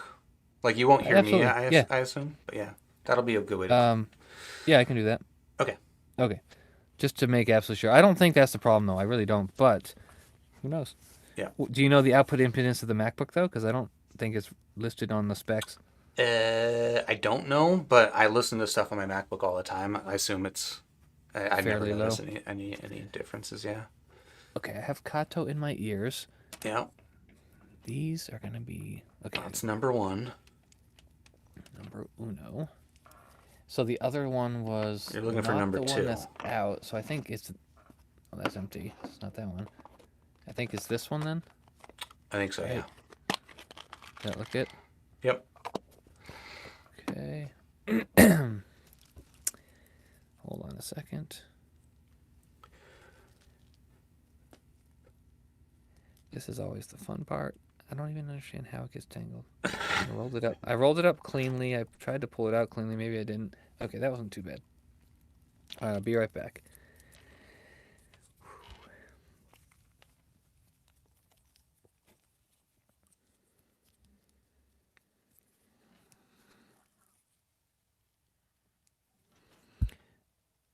I'm not going to be able to hear you, so you're going to have to just wait for me, I guess, Yep, yep. because you're coming through the other thing here. So just give me 1 second to test this, and then I'll let you know if I think that was what it was or not. Audio output device, external headphones, volume down. Okay.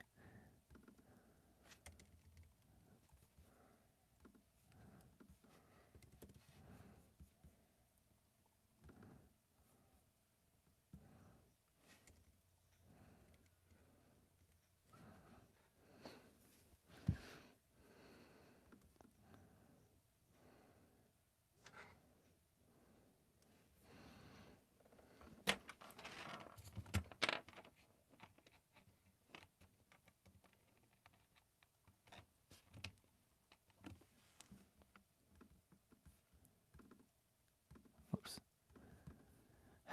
Come on now.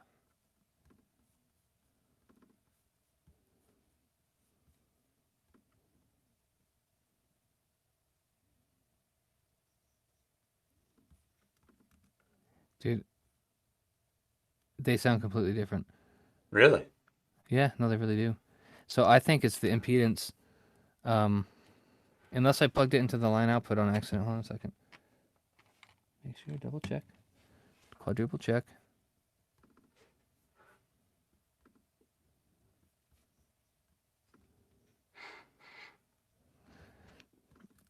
I mean, it's like...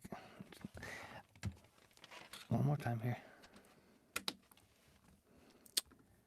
You can hear me, but I can't hear you. I think what I'm hearing is impedance, which sucks because that just means that, like...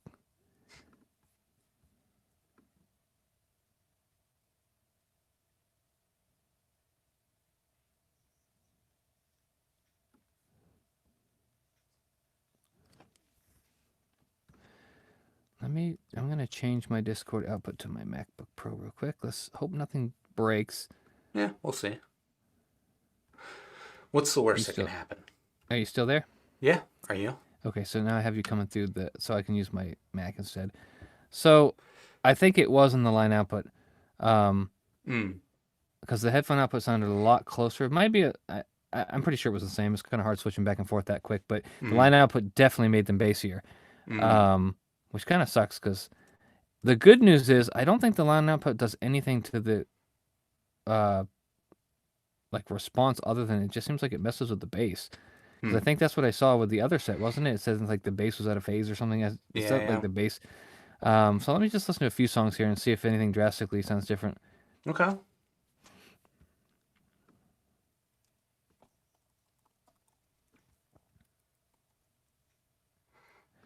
The good news is we know guaranteed that the other two I tested with the headphone port because I was changing the volume after we figured that out. So that's good. But this one, I don't, that might have not done that at the time. So now I am. So it's got still more bass than the others though.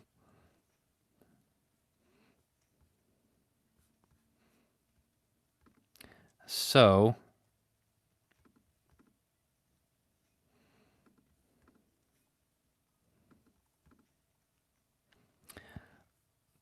I think this is the red graph, maybe, based on the bass. Hold on real quick. Let me go. Okay, so you think this is maybe the red one? I think so. Sounds more sub-bass oriented than the other two. Okay. I think the one I liked the most Mm-hmm. was probably, oh my gosh. I think, I don't know. The one I liked the most was probably the blue graph. Okay. And I think it's really hard to say though, because you cut off the frequencies, so I can't see the frequencies.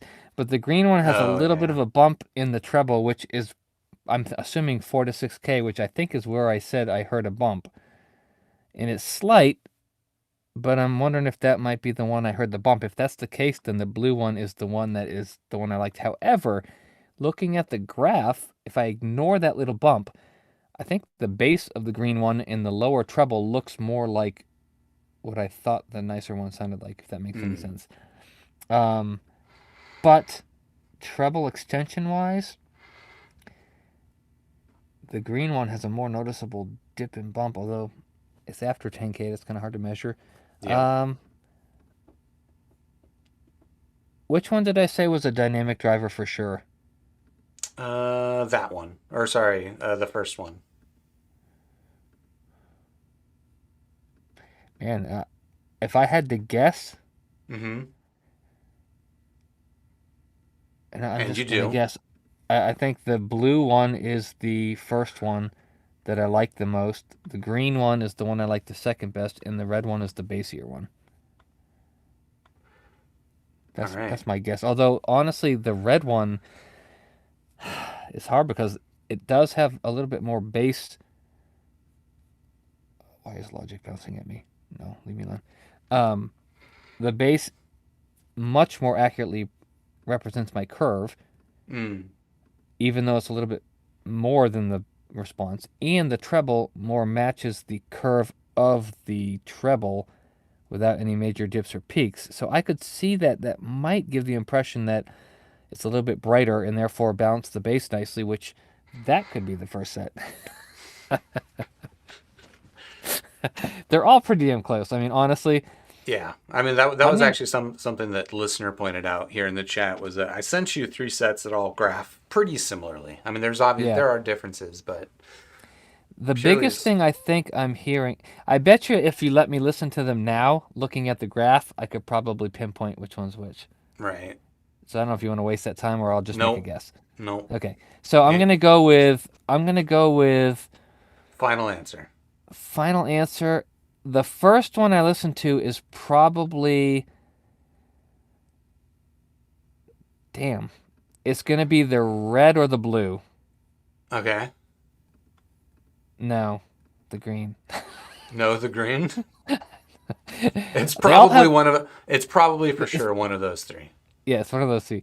They all have qualities that make me think it's not the first one because Mm. based on the response itself, Mm-hmm. I think the red matches what I would think it was because it sounded like it fit my target. But it looks bassier than I'd expect. So therefore, Mm. I'm thrown off by that bass. But the curve of the bass and the treble linearity looks like it's probably the most neutral. But bass quantity wise, I feel like the green one is probably the best quantity and has the smoothest treble, but it has the biggest dip with a little bit of a peak at the top. And I don't think I heard that on the first set. So therefore, that brings me to the blue one, which has a bit of a dip there, but not as much of a peak. But it doesn't have as much 3K, Mm-hmm. and it has a little bit of the mid bass. But nothing's drastically different, so it's kind of hard to gauge. I You think sound a little based bit like Fazzini right now. Fizzini, what's that? Yeah. You ever watch The Princess Bride? Oh my gosh, like 20 years ago. Yeah. That's a You know great movie when though. he's when he's like outsmarting the pirate, the Dread Pirate Roberts, and he's like, and then it ends with, "You never get in a land war in Asia, or what? You never play a game to the death or something when against a Sicilian, or I don't know, something like that." And then he dies. So I guess what I'm saying is you're about to die. And Um, what does that short guy always yell? what? Oh, the Indubitably, shirt. or what's he say? Ah, And he's I like, should. I don't think you know the meaning of that word. Yeah. That's Oh all I my remember gosh, from that why do movie. I not know? And I remember him climbing a cliff. Anyway, Yep, okay. yep. Sorry, So distraction. let me put it this way. Okay. And if I were looking at these graphs strictly based on what I think they sound like looking at the graph, I think the red one is the best response. The green one is the second best response. I don't know. The green and the blue are kind of 50-50 because I Okay. think the bass and mids of the blue. Yeah, I'm just gonna say that in order of what I think they look like, it would be red, green, blue, RGB. There you go. That's how it is. Now, if that's actually what I heard, It's really hard to say because they each have qualities I wouldn't expect in the first set, if that makes sense. Like listening to the first set and what I heard, Yeah. I don't think I heard those dips up in the treble of those two sets, but then I also don't think I heard the bass level in the red set, so it's really hard to tell. But I'm just gonna leave it with that. So red, green, blue. What do That's you the think? order? I think. Oh, that's the order of what I think is the best. What did I say Oh, was the best that I listened to? The first, third, and second, right? okay. So the red would be the first, the green Yeah. would be the third, and the blue would be the second. Okay. Are we ready for the great reveal? By the way, it's inconceivable. Inconceivable. Inconceivable. Yes, thank you. Okay, Thanks to a jerk.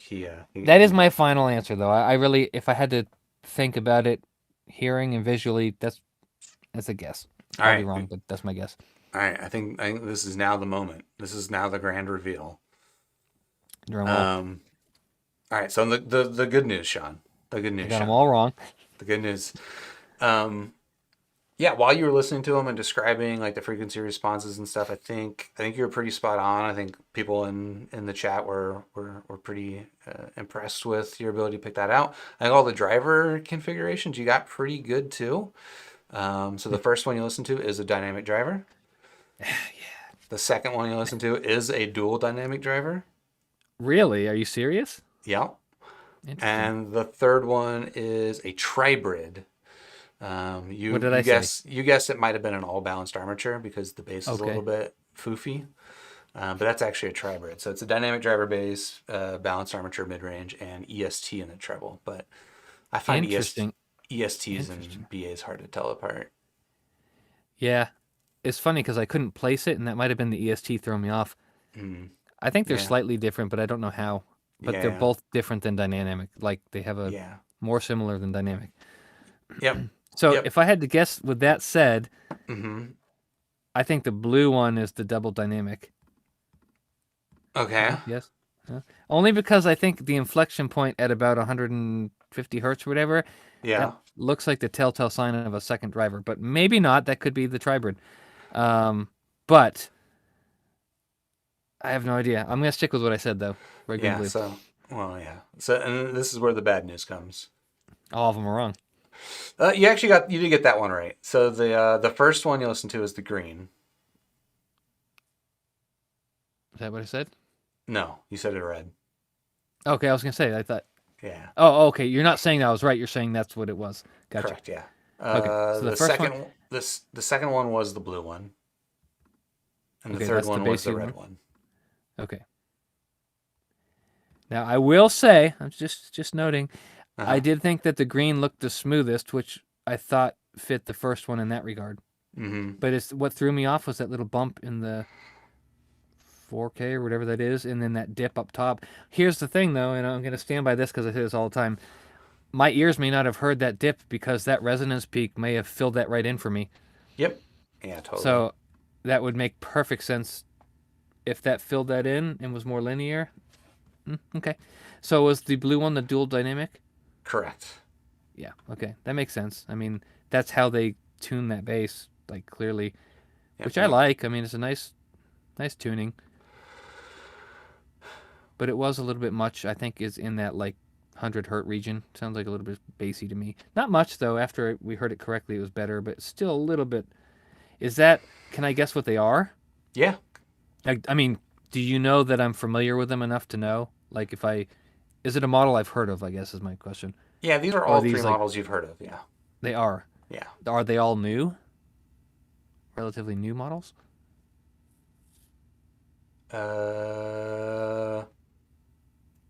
Not especially new. Okay.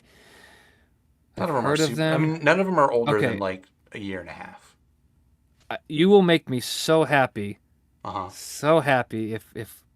if I'm right about this. Okay. Is the green one the Moondrop Land?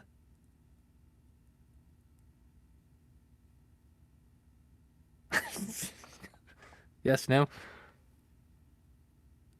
Are you Yeah. serious? Yeah. I'm That's buying the that land. earphone. Holy crap. That's the I $40 said, the $40 Moondrop land. mark my words, people. Have I not said this, Mark? It looked like the Kato with better bass. Yeah. Did I describe that when I listened to it? I don't remember honestly. Yeah, you did. You said you liked the bass better. So the line has dethroned the Kato people. Oh I don't know. I'll have no. to give it more time. I'll Give have it to give it more. more Give it more time. time. Yeah, I'll give it more time because there's other factors in that. But I just looking at it right now, I immediately thought, hey, you know what? That looks like the Kato, but with a better bass. So Mm. okay, that's the land. The red one reminds me of the lava, whatever. But you already The gave me kind that, of so I don't think lava. you didn't send that again, did you? I did not. Okay, but it does it look like that, or am I just remembering wrong? Yeah, yeah, that's pretty similar. Um, At least on a graph. I think they sound different. yeah. So that's the tribrid then. Mm-hmm. Explains the treble linearity because they used that ESG to good use there. I'm curious to listen to that one more, just based on the graph. Mm-hmm. Um, I mean, is tribrids? I don't even know any tribrids. Like, I'm just gonna go out on a limb here because it's one of the only ones I know. Is it the Thigh Audio? Uh, is it the Thigh Audio? No, Before I waste time trying to think of what the hell the name is, no, it's a Thea audio. is it a Thigh Audio? Yeah. Oh, okay. So then I'm guessing it's the Monarch. Is it Monarch MK2 or what is the name of that one? I think technically it's the Monrac. Oh, is it really? No, Shut up. I, I think that they like. I See think what that he does to me here on I know, live TV. I know. I think that that meme exists because there was actually an accidental print on one of their IMs that they shipped out to a customer that said Monrac on it or something. Is that the Monarch 2? Yep, Huh. that is a Interesting. $1,000 IM. Interesting. Is that the one I said I thought was bassy? No, that's the one that you thought was all BA. So the blue one's the one I thought was bassy. Yes. And that kind of makes sense only because it seems like that, yeah, that shape of that bass is definitely dominantly 100 hertz. So I'm thinking it, I don't know though, it's weird because the Monarch looks like it has about the same level of bass, but I think the treble probably seems to imply like a more balance, whereas the other one is less. You know what I'm saying? So it gives the Mm. impression maybe of a lighter tuning. Mm-hmm. Interesting. That Mm-hmm. I'm interesting to hear that more. And then the last one, I think you gave it away because you said it was dual dynamic drivers. That has to be Critical because he's the only one I know that does that. It's not the Zero because I've heard that one. Um, dual dynamic Critical is the new one he did. Dual dynamic, the red. Yep. It is. Yep. Is that the red? That is the red. Okay, so I'm three Yep. for three on that. Yep. Yeah. Good job. I And that also was I lied to you about a couple of things before too. okay. Um, like I should have actually switched out the cables, but they're not all in aftermarket I cables didn't because even like see any of the cables, honestly. yeah, Like, I I saw as mean, soon as like you were pulling out the LAN and like you know straightening out the cable. I was like, if he feels that moondrop puck, he's gonna know it's a moondrop cable. So I have to lie about this being. Um, what am I wearing right now? you're wearing the truth ears, Okay. and then the truth ears The when that other thing fell out of the box. That was the 10 ohm impedance adapter oh, and what because is that for? it comes with it. So it's intended to, if you add the 10 ohms to it, it boosts the bass, Oh, well, that's a pretty damn nice impedance adapter. It looks tiny. right? That would be good to have for any earphone, honestly. That's pretty cool. Right? Yeah. So I can look at them now, right? Yep. Go for it. Can I give my aesthetic review? Yeah, here it goes. I like the LAN, simple. Oh, I'm on the Kind wrong of. feed. What a Ooh, is this the dunce. LAN cable? This is the LAN cable. Yeah, This that's the is kind stock of cable. cool. I like it. It's got like a black and silver twist to it. That's kind of neat. It's like a zebra. I like the metallic style. Mm-hmm. I mean, it's simple. It's nothing to it really. I don't like the puck. Yeah. I'm surprised I didn't feel that, honestly. I guess it could have been any number of chunky things. I just That's what don't she understand said. why they have to do that. I like the simple cable sheathing. I don't Yeah. mind braided cables, but I like this. This is a good cable. Yeah. It doesn't feel like amazing quality, but it's nice. It's basically an SSR cable, and the SSR cable is Yeah. top tier. Yep, it's good. It's good. This is what is this? The Oh, Monrack. this is the Monarch, the Monrack. Ooh, I like the cable color. So that is not the stock cable. That one, Oh, that's you that one's bum. actually the stock cable from. It's actually funny. The kind of Can I lava. guess? Oh, Oh, is it really? Shut up. yeah, it That is is. really funny, actually. I Yeah. heard it. Cables, they do make a difference. Now, this one was the big. Is this one I said was really big? Yeah. How did it fit you? It was fine. I didn't have any problem. I felt it when I put it in that was large, but it never Yeah. bothered me at all. Okay. Um, That's one of those ones that's like it's big enough for me that like I don't really like to wear it. I'd have to give it more time because I've noticed one thing that actually disappoints me greatly. I have the Sound Note Zero, you know that Yeah. one, and I can literally listen to it for 20 minutes with no problem. And after 20 minutes, it starts to poke in one spot, and it gets Uh, so irritating I can't even listen to them anymore. So I have to Interesting. like twist them and move them around, and then I just give up.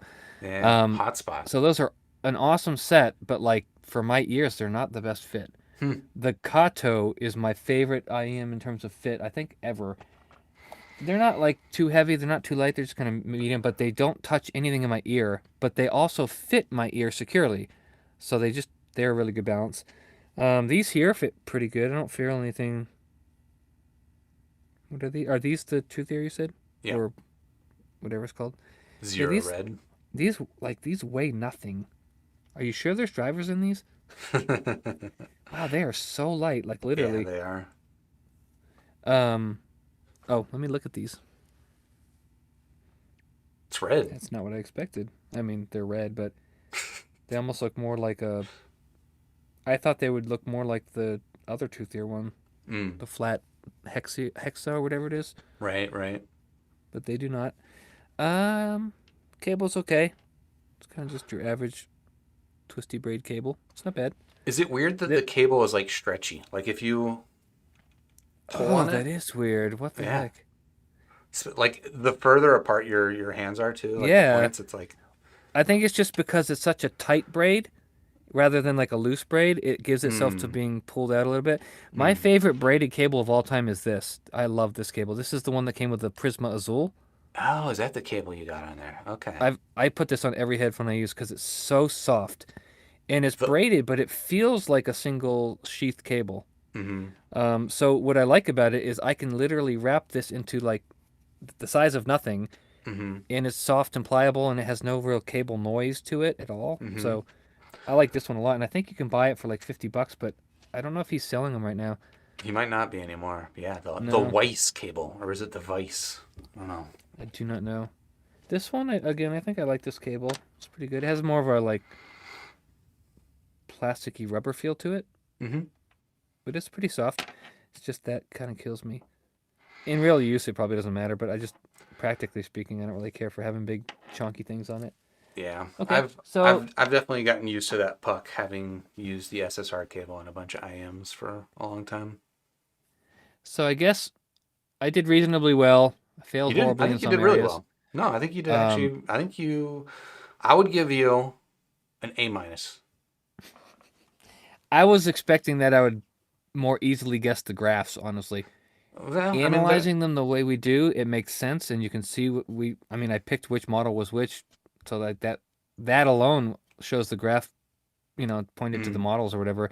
But I just expected them to look a little bit different. I'm curious to measure the LAN at different insertion depths and see kind of what it does to the treble. I would ask first, we've never done this before, is there any questions that people have listening that are like related to our, what do you call it? Like how we do this and why we think some of these things and like our, yeah, whatever that's called. The word is eluding me. It's inconceivable. it's all right. It was. It's 1 a.m. there, isn't Yes, it is. it? That's why. No, but our process of how we do things. You know what I mean? Like, is there any questions about something like that, or do you want to pose any prompts for questions? Yeah, I should have done a call for questions earlier, and then we'd have like an archive of questions we could go through. But so far I don't see any. I see them chatting amongst Gotcha. themselves about cables. Here, Jatis commented. Can Um, I hop on the chat here? Let's see what. yeah, Jatis is saying, what's odd to me is that some people are really into cables. I'm not sure if it's a meme or they just think it's pretty. I enjoy a good cable, but not like sonically. What are your thoughts on cable sounds? Me personally, Yeah. I take a very scientific approach to cables. Mm-hmm. So my opinion is that a cable can affect sound, but not in the way that people think. I think the number one way a cable affects sound if it has a very high impedance Mm-hmm. or a very low impedance, depending on what your stock cable is with a headphone, Right. because the impedance can change the frequency response of a headphone. So in that regard, yes, it's possible for a cable to change an earphone sound, but first of all, it's not like you're going to get a cable with 600 ohm impedance, so you're not going to have a drastic change most of the time. And second of all, that's not always a desirable thing. People act like it's a better cable. Well, it might be for one headphone and may not be for another, depending on what you're doing. If you're fixing a null in the treble and the impedance improves that, maybe that cable's better. But I Mm-hmm. would think that even if that were the case, the changes realistically, if people were honest and did like blind testing, they probably are a lot smaller than people think, Right. to the point where most people probably couldn't tell a difference. Right. Um, but So like is there that. scientifically? Yeah, I think there could be a difference.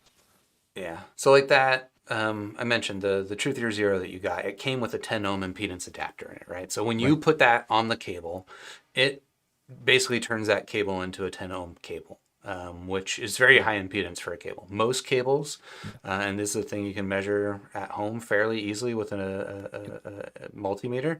Most cables are like below 2 ohms in impedance, and most good cables are below 1 ohm. So Sure. and the difference between 1 ohm and even 2 ohms for like a high impedance typical cable, 99% of things are not, it's not going to make an audible difference. Sure. So like with So I don't the know if. zero, that 10 ohms is audible, very audible. Sure.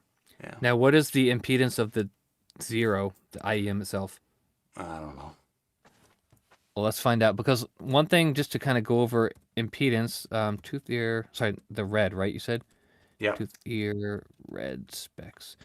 Um, so the way, yeah, is that exactly what I thought? 17.5 ohms. So here's the way this works usually. Impedance is literally just the resistance to the flow of electricity.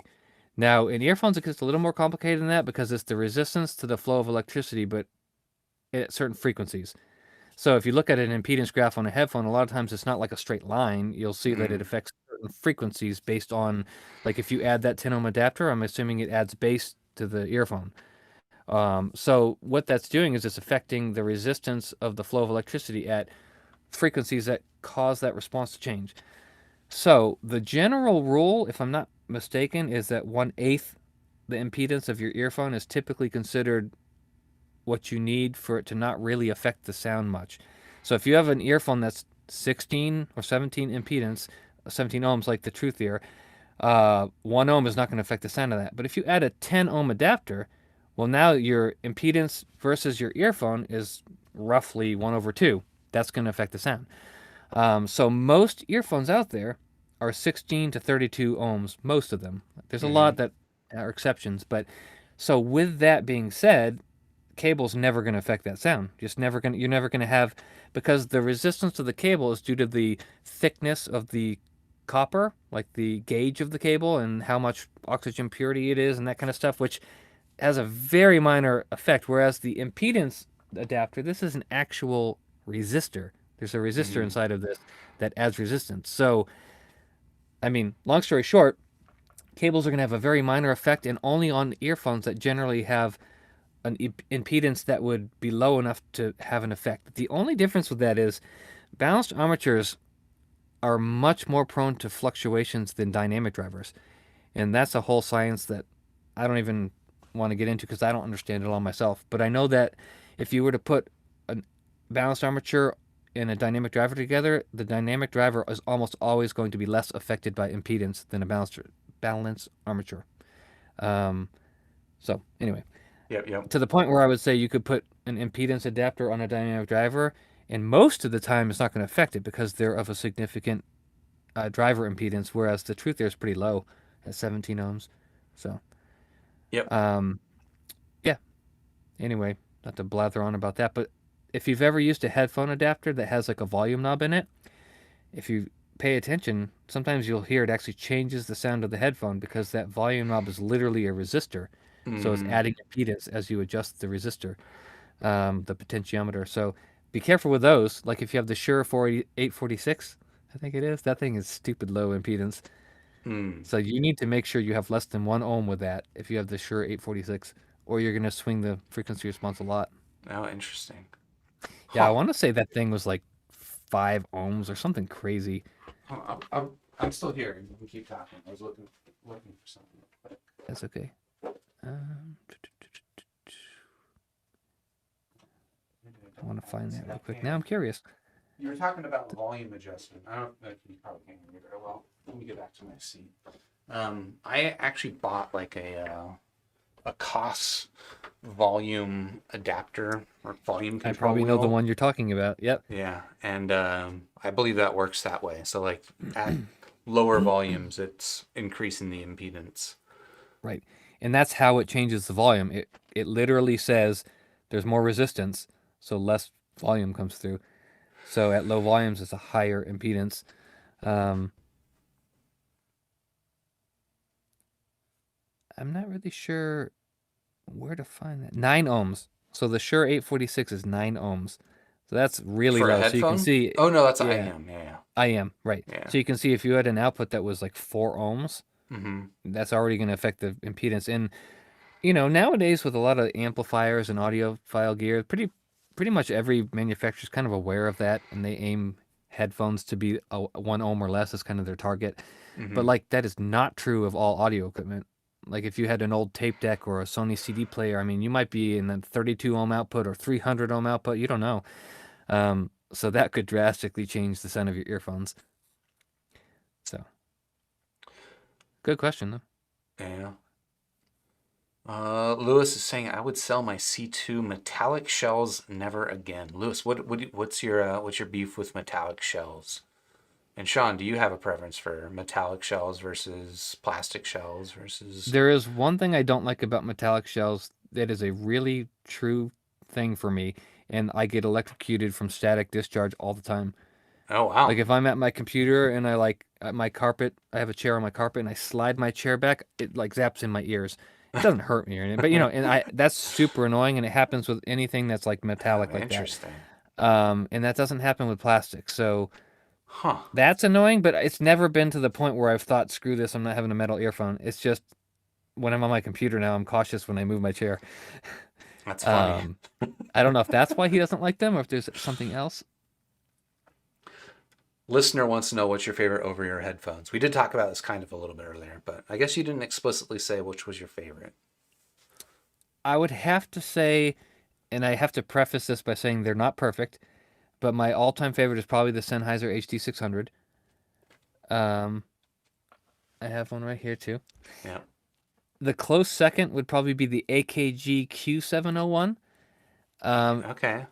and the difference between the Q701 and the HD600 is small and great at the same time. The Q701 reminds me more of an etymotic. So if you like something like the ER4S, the Q701 I think is the closest thing I've ever heard to the ER4S in a headphone.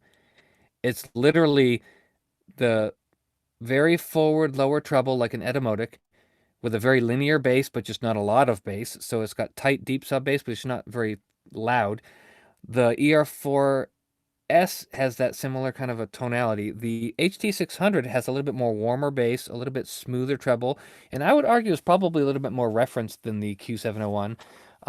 But it would be closer to the sound of like the ER4XR or maybe even like the Okay. Kato, where it's a little bit warmer, a little bit more smooth treble. But there's something about the ER4S and the Q701, both of those, that I like a lot when you're listening to something and it's not too loud and you're just really zoning out and getting into your music. They have an amazing ability to put you in the music that no other set has had before. in those IEM and headphone realm.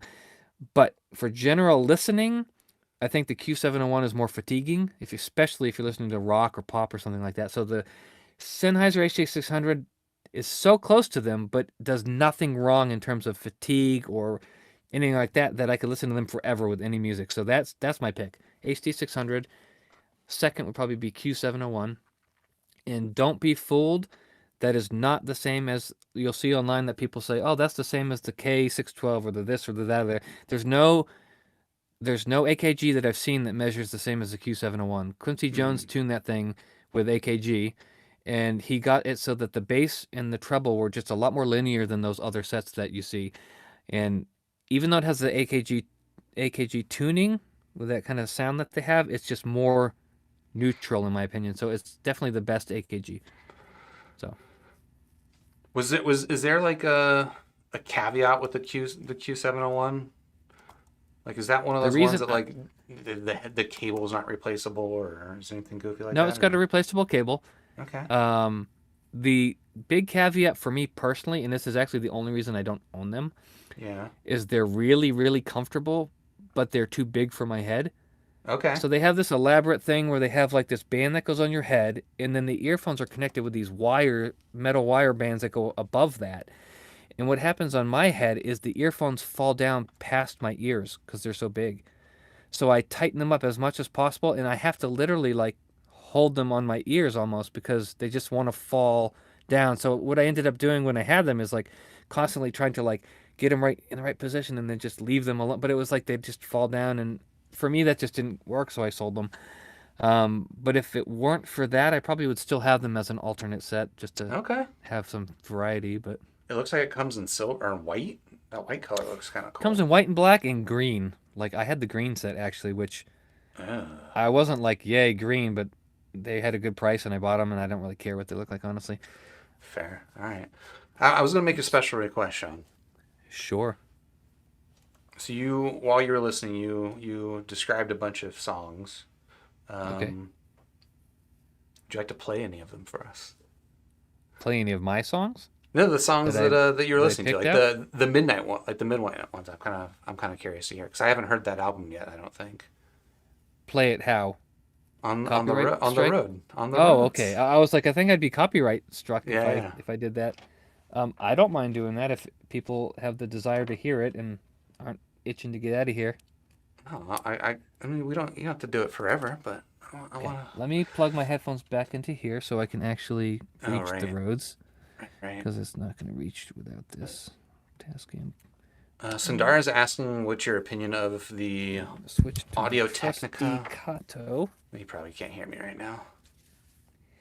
And for those, I don't know if you can see this. You can't see it. I was thinking I had my mic. For a second I was thinking the camera was the one on the Mac, but it's not. You still there? Yep. Have you heard the Audio Technica R70X? R70X. Is it a headphone or an earphone? It's a headphone.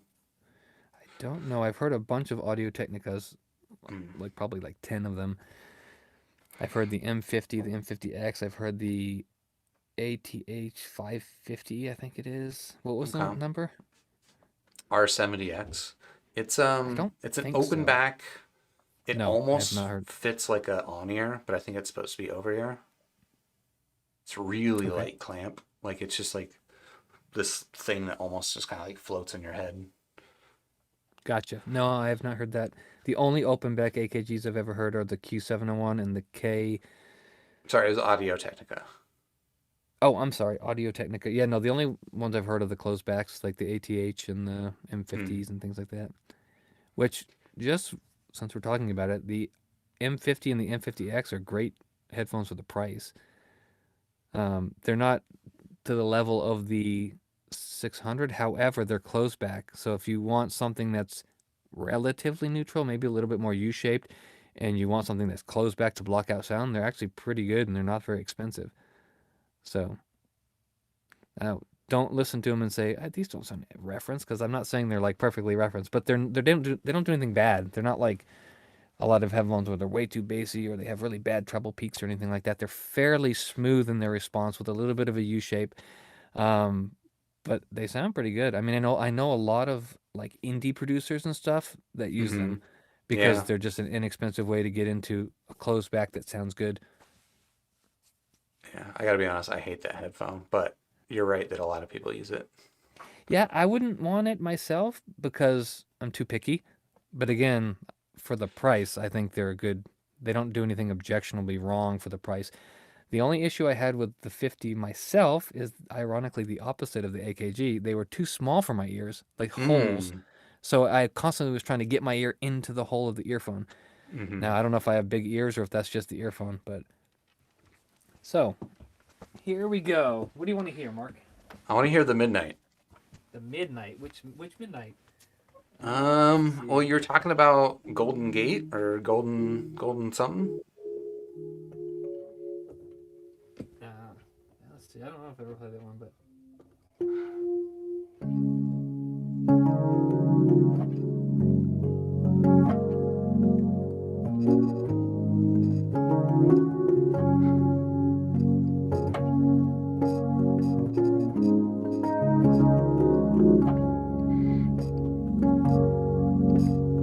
Sean, I might only be hearing this through the microphone. oh no. Hold on a second. We can fix that. That's actually. I'm gonna just turn down my mic so that it's not as loud. Am I getting quieter when I do this? You Is are. it quiet? Bye, Sean. Can you still hear me though? I can. And then I have this one here.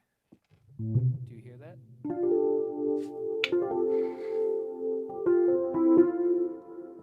Sounds No? good. Yes? Oh, you hear Yep. it okay? Okay. Yep. So that was Golden Gate. That's kind of the whole song, honestly. And then it just kind of brings in some drums and slowly builds up percussion and things. But one of my favorites is Light Years. That's a song I do as a test We track. can't really hear you now. Well, that's why I turned it up. Just play the music. That we don't want to hear you. Okay. And for folks who haven't already, check out. I've got Sean linked in the description. He's got a couple of YouTube channels, a review channel, as well as a music channel because he is a killer musician.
I do really like the sound of this piano.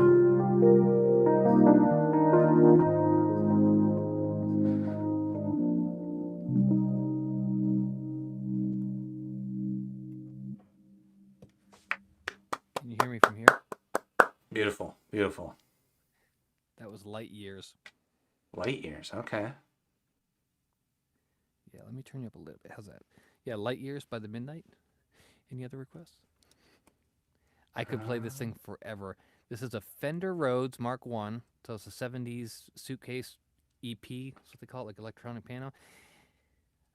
I can't even start talking about it because you'll never shut up. But it's the coolest thing ever. It's literally like tuning forks for every note, and you're hitting a key, and it's striking the fork, and you're getting a perfect pitch of it like a tuning fork. And there's pickups at the end of every single tuning fork that are passive pickups. They're just little coils of wire. So that tuning fork frequency response of that note goes into that pickup into a wire, and then you just connect it to an amplifier basically. In this case, I have it connected directly to my interface. So there's no electronics, there's no Hmm. electricity going through it. It's just all passive, it's all mechanical, and it's like the coolest thing ever. and it's such a pure sound that when you play all the notes together, the just harmonics and the richness of it, oh, it's beautiful, beautiful. And I like playing songs on it that are not traditionally slow songs. I think it's fun just to pick a song like "Break for Lovers" and you play that on it. It's like, oh, it's really weird, but it works. It kind of sounds cool. It Yeah. beautifies music. It's almost like it kind of reminds me of, I guess Instagram would be kind of like the an example. Like when Instagram first came out, right? And it was just all your pictures had kind of this filter on them. Mm-hmm. Um, it kind of sounds like that. Okay, like it's a Like filter on it, the sound. You mean? yeah, like it's just like it's adding this like retro vibe to everything. And it's Yeah, like you don't get an option. Like it's not a choice. It's just that's what the thing is. And it's yeah, like, yeah. but it's true retro, Yeah, yeah, yeah, unlike the filter, exactly. which is simulated retro. Right, right. But that back then, like back in Yeah, the old days of Instagram, or like even for me, it was Hipstamatic. Do you remember that app? I do. So back then, it was like for me, it was kind of a requirement to use Hipstamatic because the default iPhone camera at the time was, not good enough. It was not like Garbage. a photo I would want to print out. It was, Sure. but you add this little retro vibe to it, and you're like, oh, okay, now it's a thing. Unique Uh-huh. and cool. Yeah, Yeah. definitely. Listener wants to know what amp is it plugged into? Well, currently it's not plugged into an amp. I opened it You're a up little and I quiet, by the removed. way. Okay, let me turn myself up here. Yeah. Is that better? Yeah, I think so. Okay. So no Um, amp. no amp right now. So on the front of this, the front has this like little EQ tone control thing. I've actually got that bypassed, and I'm going directly from the preamp or the pickups into this RCA connector into my interface, my recording interface. So my interface is acting as the Hmm. preamplifier, and then Logic Pro on my Mac, I have an effect stack that simulates an amp. So basically, I have it going through like it's got a slight reverb and a slight tremolo effect or whatever that, which is what these have in the physical amps. But I don't have a Fender Rhodes amp because this actually was given to me for free. I'm like the luckiest man alive. This is worth about, in the condition that this is in, it's probably like a few $1,000s. Oh wow. Long story. But anyway, so I got this, but it didn't have an amp with it. To get an amp is a few $1,000s. Oh wow. So, Okay. um, some people, it's a controversy. Some people like swear it's not the same without the amp, and some people swear it's better direct. I'm a fan of both. The amp adds a little bit of distortion and warmth to it, which adds to like the retro character, I guess. Mm-hmm. But direct is perfectly clean and like just beautiful. And when you add some simulated effects and stuff, it can sound just so good. But either way, it's still the authentic, direct signal from the instrument coming out. And people, argue which amp is the best. There's not even really one amp. There's people think the Twin DC amp or the Roland J blah blah blah. Like everyone has their own preference of an amp. So I just plug it into this. If I ever got a deal on an amp that fit it, because they're made to go right underneath the stand and like fit the body style, I Mm-hmm. probably would buy one. But unless it was a good deal, I'm not too concerned about it, honestly. I Okay. think it sounds great. Cool. What's up, Godfather Miguel? Joining late. That sounds like listeners also a Logic user.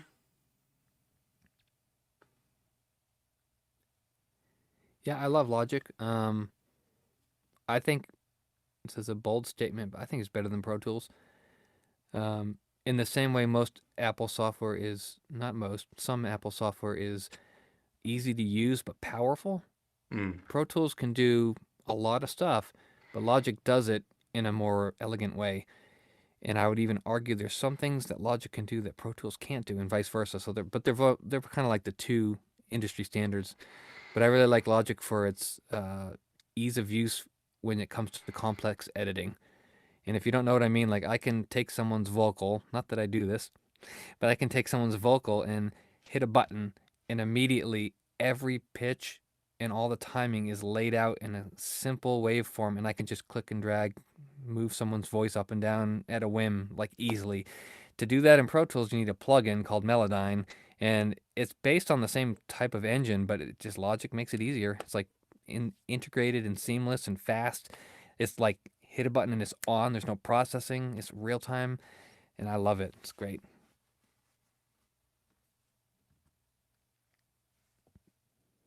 Cool, cool. All right. I know it's pretty late for you.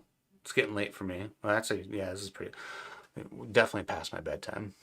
Um, any last words or last things you wanted to cover before we call it a night? No, I mean, thanks again for doing this. I love this. It's fun. It's geeky, and I Yeah, would stress that this is not scientific by any means. it's just So don't. fun. Yeah, it's fun. It's cool. It's kind of interesting to see. I like it because I feel like I'm testing my own ears, Mm. and I think that's fun. But I don't expect to, like I don't expect this to show that I have some golden ears or something like that because I don't think that's the case. I think that anyone that is familiar enough with something can start to, be better at making decisions and things like that. And I have had a lot of years mixing and doing stuff, so I'm used to frequencies particularly, which, as you know, I'm very big proponent of frequency response. Mm-hmm, Um, mm-hmm, mm-hmm. we'll have to do another video sometime where we sit down and just have discussions and not do the comparisons because I'd love to talk about the difference between frequency response and technical performance, technicalities, driver, all that kind of stuff that people are always asking about because I think there's a lot of pseudoscience and other things going on there, but I think there's also some merit to some of it. So that'd be kind of a cool roundtable discussion. Yeah. Maybe we can get oratory and some other people on it. Some Oh, I gotta other, find someone who's like a strict frequency response is everything person, and someone who I guess hates objective measurements, and then put them in a room and fight. yeah. Because I'm pretty middle of the road on that stuff. I'm agnostic in a lot of ways, but I don't Yeah, know. I think I have pretty strong opinions, but I would be the first to say that I don't know anything. Like, clearly, I'm more frequency response dominant. I would say that's the most important factor. But then you could show me a headphone where the frequency response wasn't to my liking, and is it possible that I might like it more? I have to be honest and say yes. I mean, I don't know that frequency response is everything. What is that? It's the juicy ears. People are talking about the juicy ears. Is that a good frequency response?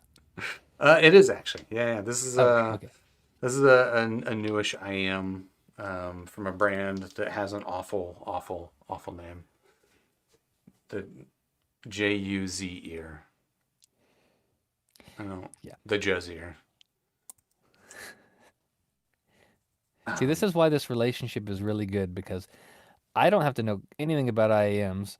Mark is like my source of information, and he knows all of what I like and what I should expect, and he can say, "Hey, look at this one, and look at this one," and then I'm just clueless. Like, I Yeah, mean, I know some. I follow some IEMs and look at some graphs and stuff, but I'm in it for the listening more than anything. I want an earphone that I really enjoy, so I'm really excited to listen to honestly all three of these because the LAN, it sounds like from the review, impressed me the most, which gives me high hopes that that might actually compete with the Kato.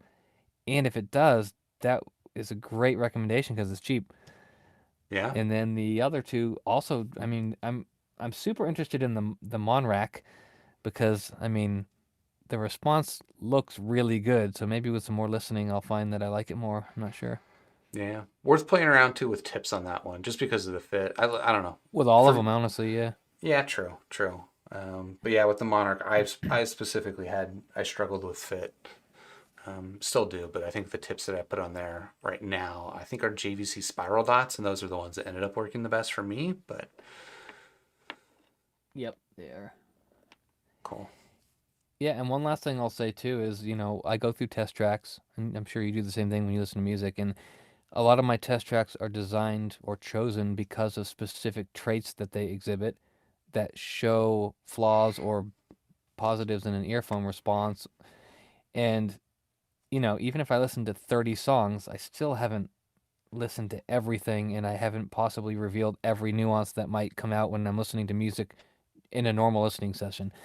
So I think they do a really good job, as I think this shows, in pointing major flaws and obvious things. But, I might find that over time I grow to like the soft treble of a certain earphone because I find it relaxing. Or maybe I find that the peak that I thought was there was a tip. Or, you know what I mean? There's just a lot of stuff that you're not going to hear with just using 10 test tracks.